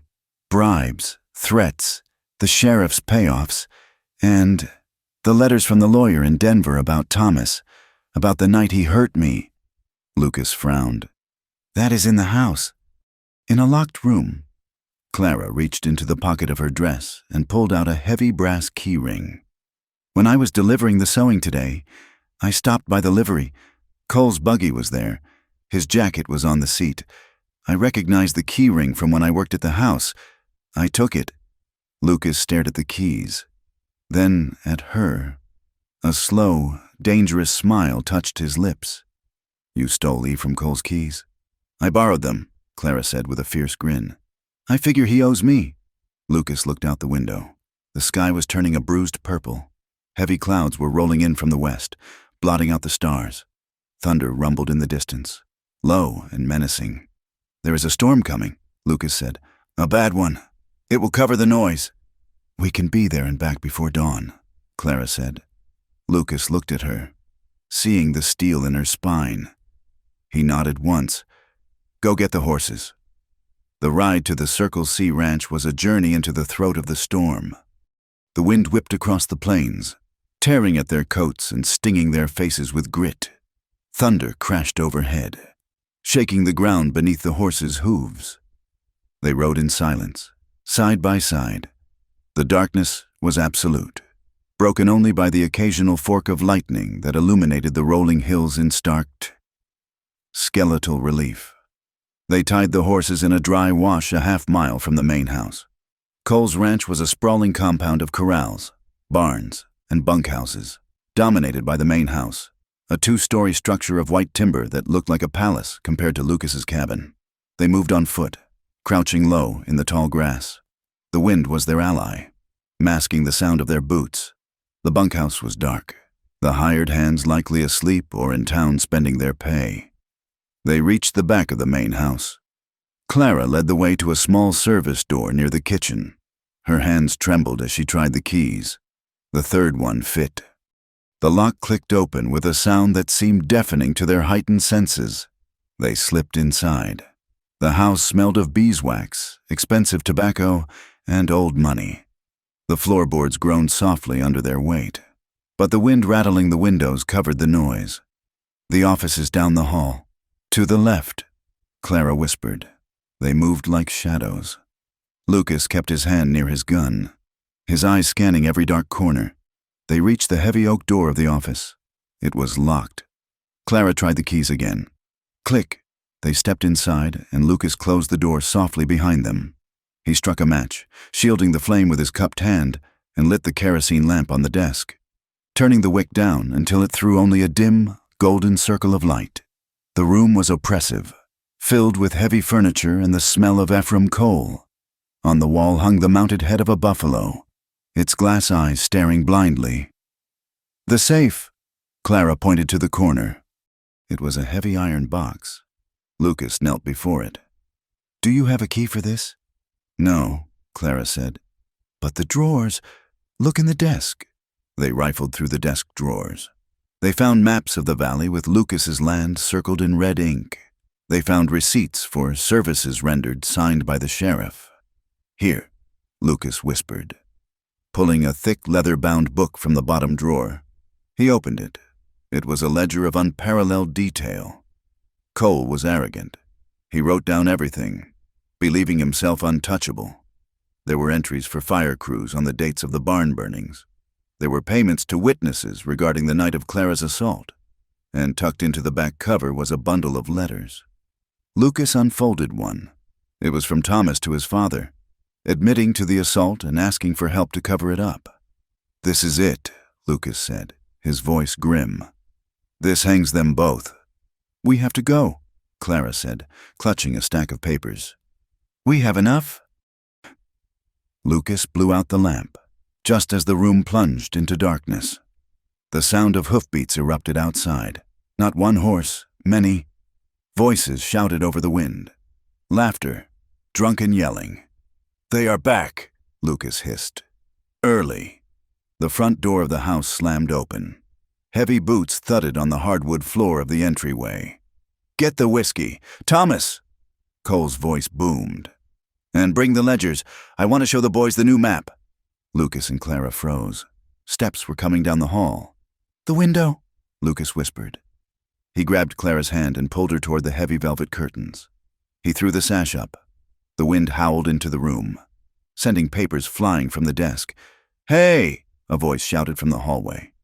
The office door burst open.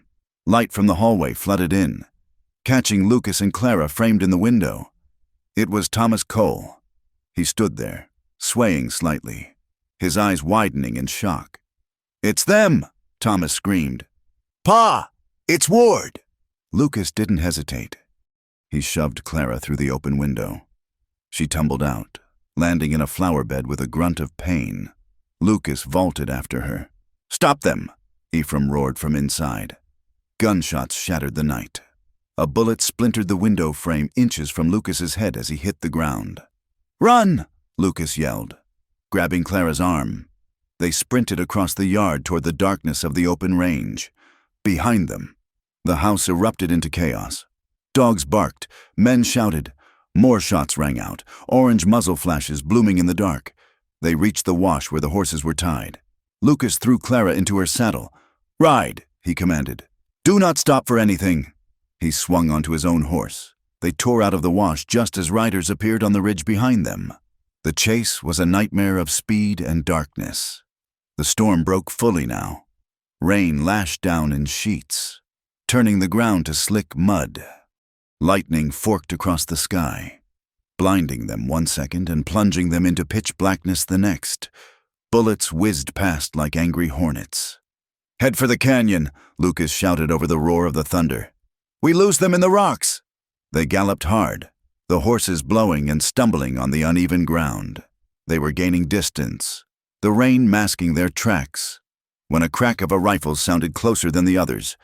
Lucas felt a blow like a sledgehammer to his left shoulder. The impact nearly knocked him from the saddle. His arm went instantly numb, then exploded in white-hot agony. He gritted his teeth, a cry of pain dying in his throat. He slumped forward, gripping the saddle horn with his good hand. "Lucas!" Clara screamed, seeing him falter. "Keep going!" he gasped. He could feel the warm wetness of blood soaking his shirt, mixing with the cold rain. Darkness edged his vision.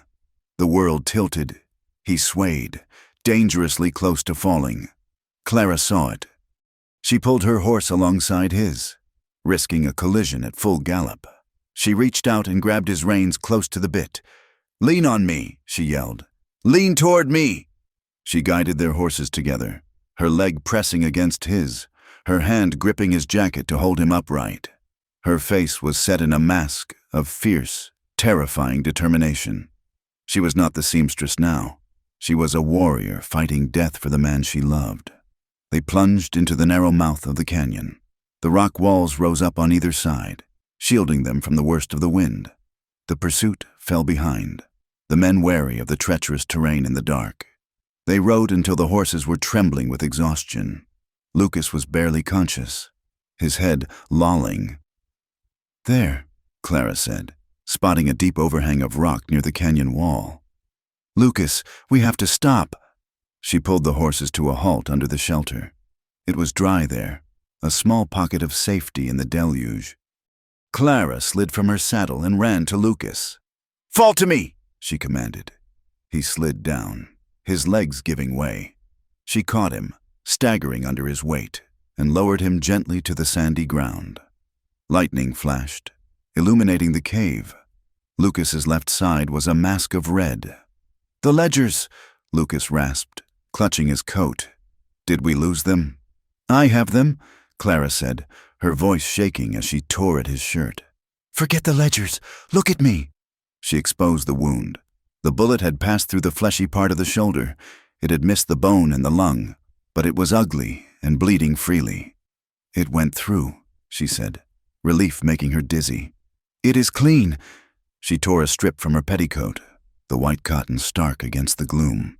She folded it into a pad and pressed it hard against the wound. Lucas hissed, arching his back. "I know," she whispered, her tears finally mixing with the rain on her face. "I know. I have you." She bound the wound tight, using her own shawl as a sling to immobilize his arm. She worked with the same desperate care he had shown her that first night in the cabin. The roles had reversed. The circle closed. When she was done, she sat back on her heels, shivering. Lucas reached out with his good hand and touched her face. "You saved me," he whispered. "We are even," she said, leaning her forehead against his. They sat there in the dark, the storm raging inches away. The adrenaline was fading, leaving them cold and trembling. "If we get back," Lucas began. "When?" Clara corrected him. "When we get back," Lucas said. "I am going to rebuild the barn, bigger this time, and I am going to plant a garden, for you, with flowers that do not die in the wind. And I will sing," Clara said softly, "on the porch. Not for money, just for us. Just for us." Lucas agreed. He pulled her down so her head rested on his good shoulder. The pain was a dull roar, but the warmth of her body against his was an anchor. "They will come for us in the morning," Clara said. "Let them come," Lucas said, his eyes closing. "We have the book. We have the truth. And I am not afraid anymore." They waited out the storm, huddled together in the dirt. When the dawn broke, it was gray and cold, but the rain had stopped. The air smelled of wet sage and ozone. Clara helped Lucas to his horse. He was pale and weak, but he could ride. She mounted up beside him, the heavy ledger book tucked securely inside her cloak, against her heart. They rode out of the canyon and turned toward Dusty Creek. They did not look like victims. They looked like something forged in fire and quenched in storm. They rode side by side, bloody and battered, carrying the weapon that would bring an empire down. Everything depended on the next hour. Everything depended on whether the town would open its eyes or whether fear would win one last time. "Ready?" Lucas asked, his voice a rasp. Clara looked at him, her chin lifted high. "Don't stop," she said. "Never," he promised. They kicked their horses into a trot, riding toward the reckoning.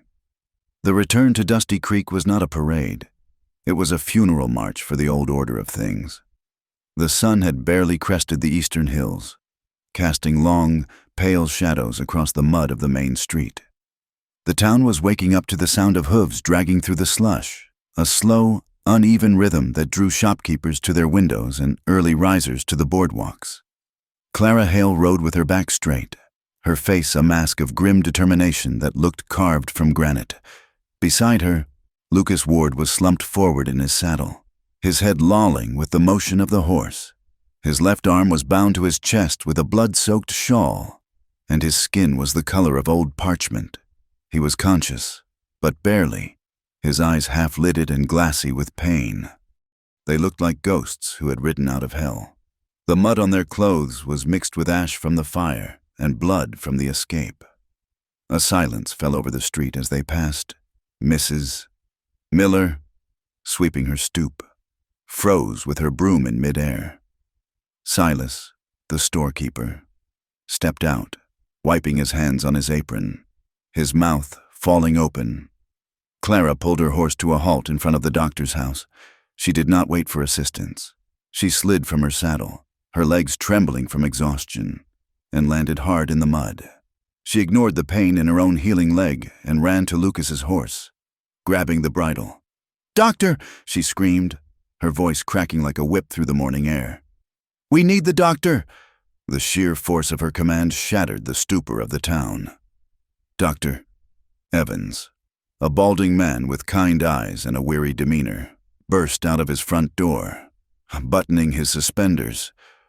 "Good Lord," Evans breathed, seeing the blood on Lucas's coat. "Help him down," Clara commanded, looking at the men gathering on the boardwalk. "Don't just stand there staring. Help him!" For a second, nobody moved. The hesitation was thick, fear of Cole, fear of the scandal, fear of touching the pariahs. Then, Silas stepped off the boardwalk. "I've got him," the storekeeper said, his voice shaking but loud. Two other men, ranch hands who had helped fight the fire, followed suit. They eased Lucas out of the saddle. He groaned, a low, guttural sound of agony, as his boots touched the ground. His knees buckled, and the men caught him, carrying him up the steps like a fallen soldier. "Bring him to the surgery."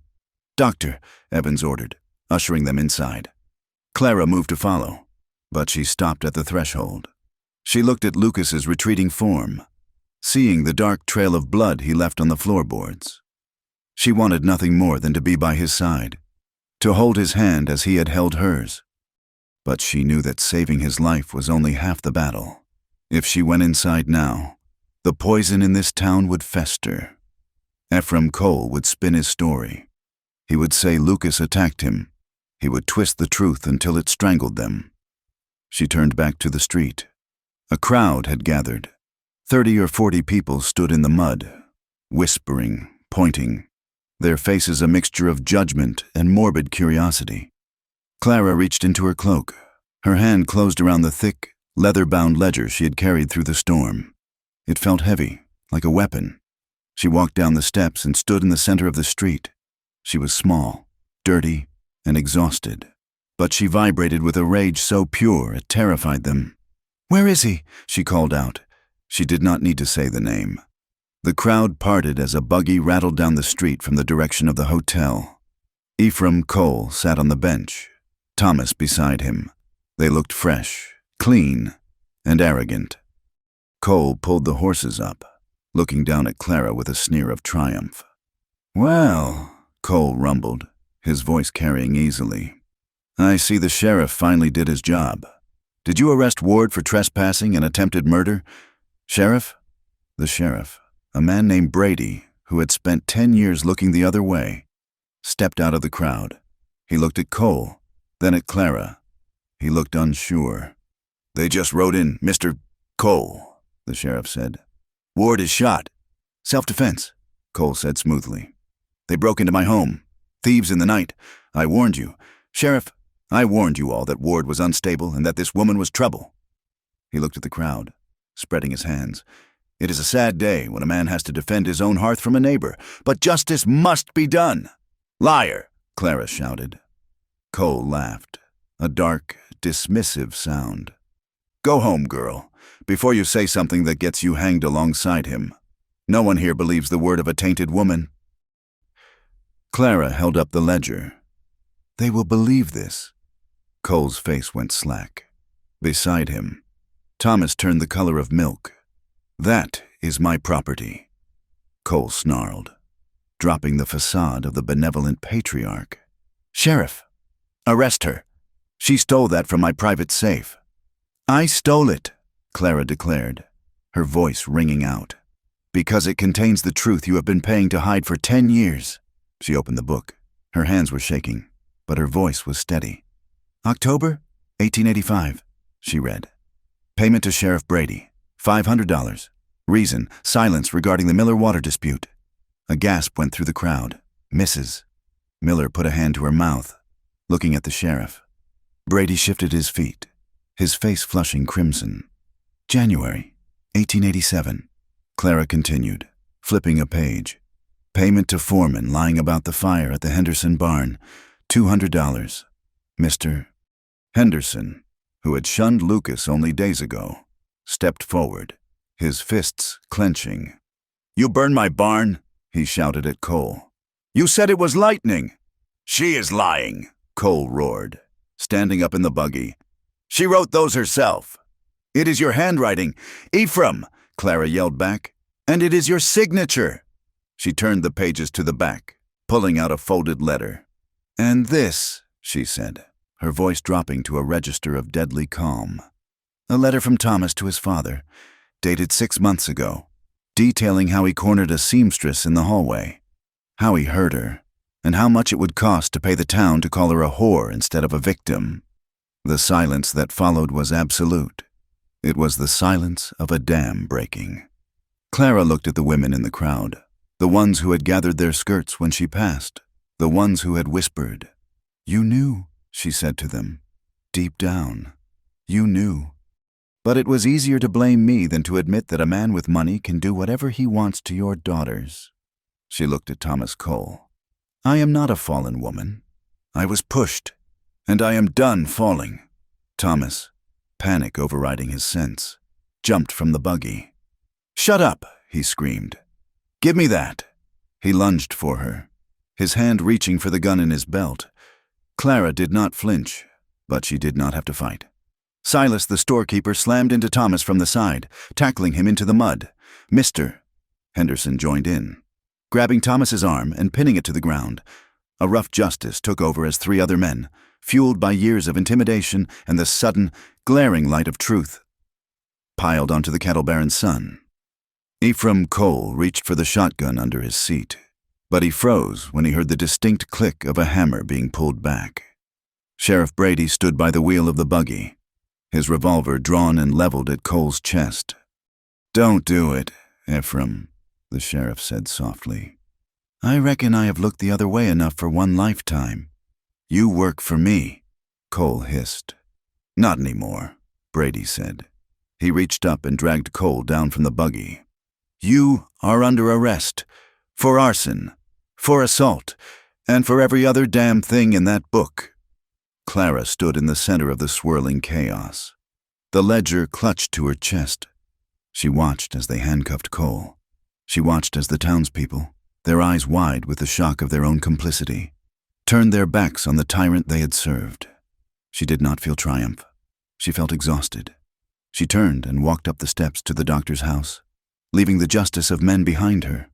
Her war was out there. Her heart was inside. The days that followed were a blur of lamplight and shadows. Lucas did not wake. The infection had set into the wound, fueled by the exposure and the blood loss. He burned with a fever that made him thrash and moan in the narrow bed in the doctor's spare room. Clara did not leave his side. She slept in a chair, her head resting on the mattress. She reversed the care he had given her in the cabin. She wiped his brow with cool cloths. She trickled water between his cracked lips.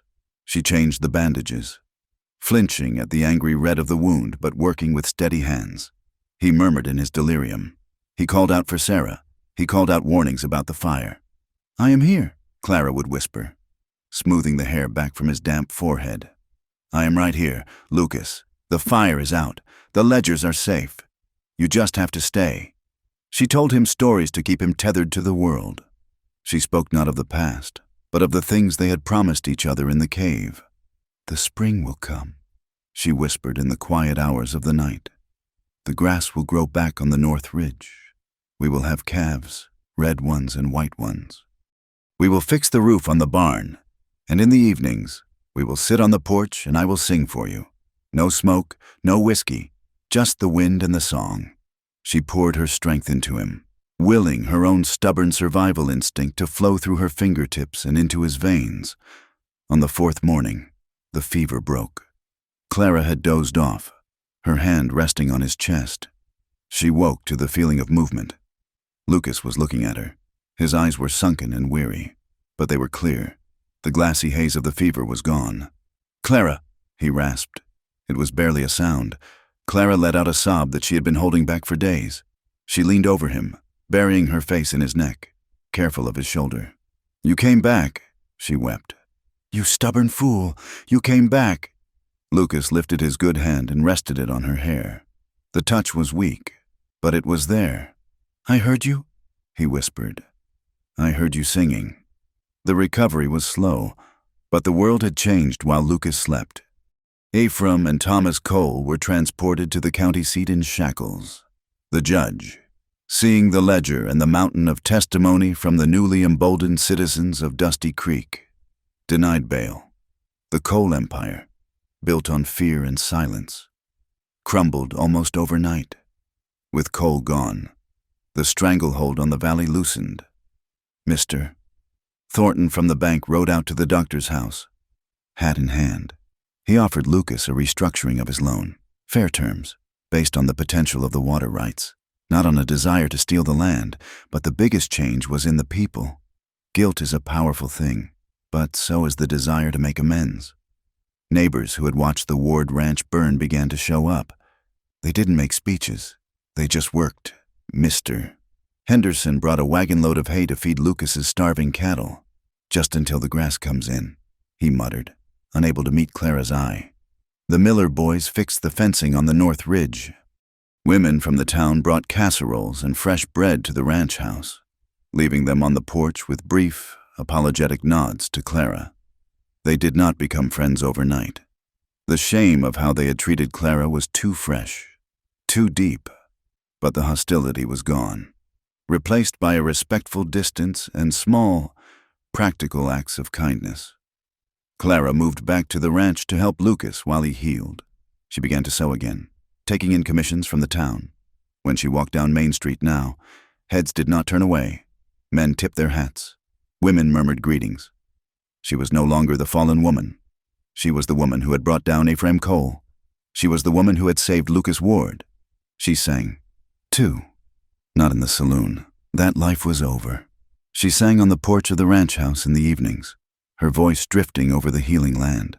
Sometimes, passing riders would stop on the road just to listen, the melody a balm on the rough, tired edges of the day.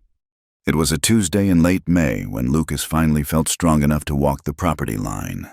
The crutch was gone, replaced by a cane he barely used. The sky was a brilliant, aching blue, innocent of any clouds. The air smelled of sage and new growth. The blackened scars on the north ridge were softening, hidden beneath a fuzz of bright green shoots. The earth was healing. Clara was in the garden she had started, a patch of turned earth near the house where green stems were pushing up toward the sun. She stood up when she saw him approach, wiping dirt from her hands onto her apron. She looked healthy. The hollows in her cheeks were gone. Her skin was golden from the sun. She looked like she belonged here, rooted in this soil as deeply as the cottonwood trees by the creek. Lucas stopped a few feet away. He leaned on his cane, watching her. His heart felt full to bursting, a sensation that still surprised him after so many years of emptiness. "The corn is coming up," she said, smiling at him. "I see that," Lucas said. "You have a green thumb." "Clara, I have a stubborn thumb," she corrected. "I just do not let them die." Lucas looked out at the horizon, then back at her. "Clara." Something in his tone made her go still. She straightened up, holding his gaze. "I have been thinking," Lucas said. He shifted his weight, nervous as a schoolboy. "About the arrangement," You staying here, nursing me, helping with the work. I am happy to do it, Lucas, she said quietly. I know, he said. But it is not enough. Not for me. He stepped closer, closing the gap between them. I do not want a nurse. I do not want a housekeeper. And I do not want a guest. He took her hand. His grip was strong again, the calluses rough against her skin. I want a partner, he said. I want to share the work. I want to share the struggle. I want to share the bed, legally and forever. I want to wake up every morning for the rest of my life and see you before I see the sun. Clara stared at him, her breath catching in her throat. She had dreamed of this, but she had never dared to expect it. She had spent her life running, or being used, or fighting to survive. The idea of a home, a real permanent home with a man who knew her darkest secrets and loved her for them, felt terrifying and wonderful. You are asking me to marry you, she whispered. I am asking you to stay, Lucas said. To be my wife, to be the heart of this place. He looked at her with such open, naked vulnerability that tears pricked her eyes. I come with a lot of ghosts. Lucas, she said, her voice trembling. The town will never fully forget. Let them remember, Lucas said fiercely. Let them remember that we survived. Let them remember that we chose each other when the whole world was against us. Clara looked at the ranch house, weather-beaten, scarred, but standing strong. She looked at the man who had ridden into a blizzard to save her. She made her choice, not out of fear, not out of necessity, but out of love. Yes, she said. The word was barely a whisper, carried away by the wind, but Lucas heard it. He dropped his cane. He pulled her into his arms, burying his face in her neck. It was not the desperate embrace of the storm, nor the frantic passion of the night before the fire. It was a long, deep hold, a grounding. He kissed her, right there in the open air, under the vast western sky. It was a kiss that tasted of sunlight and promise. It was a claim. Epilogue. Time moves differently on the plains. It is measured in seasons, in the height of the grass, in the depth of the snow.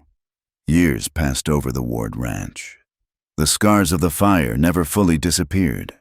If you looked closely at the North Ridge, you could still see the blackened stumps of the old scrub oak, but the grass grew tall around them, and the herd grew fat and sleek.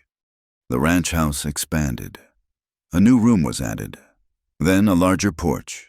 The garden became a riot of color in the summer, hollyhocks and sunflowers standing tall against the wind. Clara and Lucas worked side by side. They aged together, the sun etching lines into their faces that mirrored the lines of the land. They knew the weight of heavy snow and the worry of dry summers. They knew the exhaustion of calving season and the peace of a job done well. They were not perfect. They argued, they worried, but they never drifted apart. The bond forged in that first winter storm was unbreakable. One evening in late autumn, 10 years after the fire, they sat on the porch. The sun was setting, turning the sky into a blaze of gold and violet. The air had a bite to it, the first warning of winter coming. They sat on the swing Lucas had built, a blanket draped over their legs. Clara was humming a low tune, her head resting on Lucas's shoulder. His arm was around her, his hand holding hers. She looked at his hand, scarred, weathered, but warm. She remembered the night in the cabin, the needle and thread, the fear that had turned into salvation.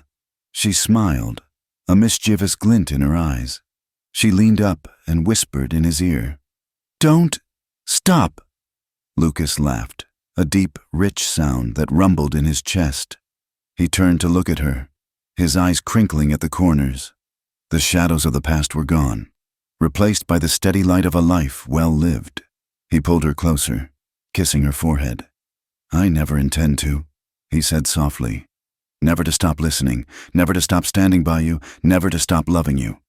They sat there as the sun dipped below the horizon, plunging the world into twilight.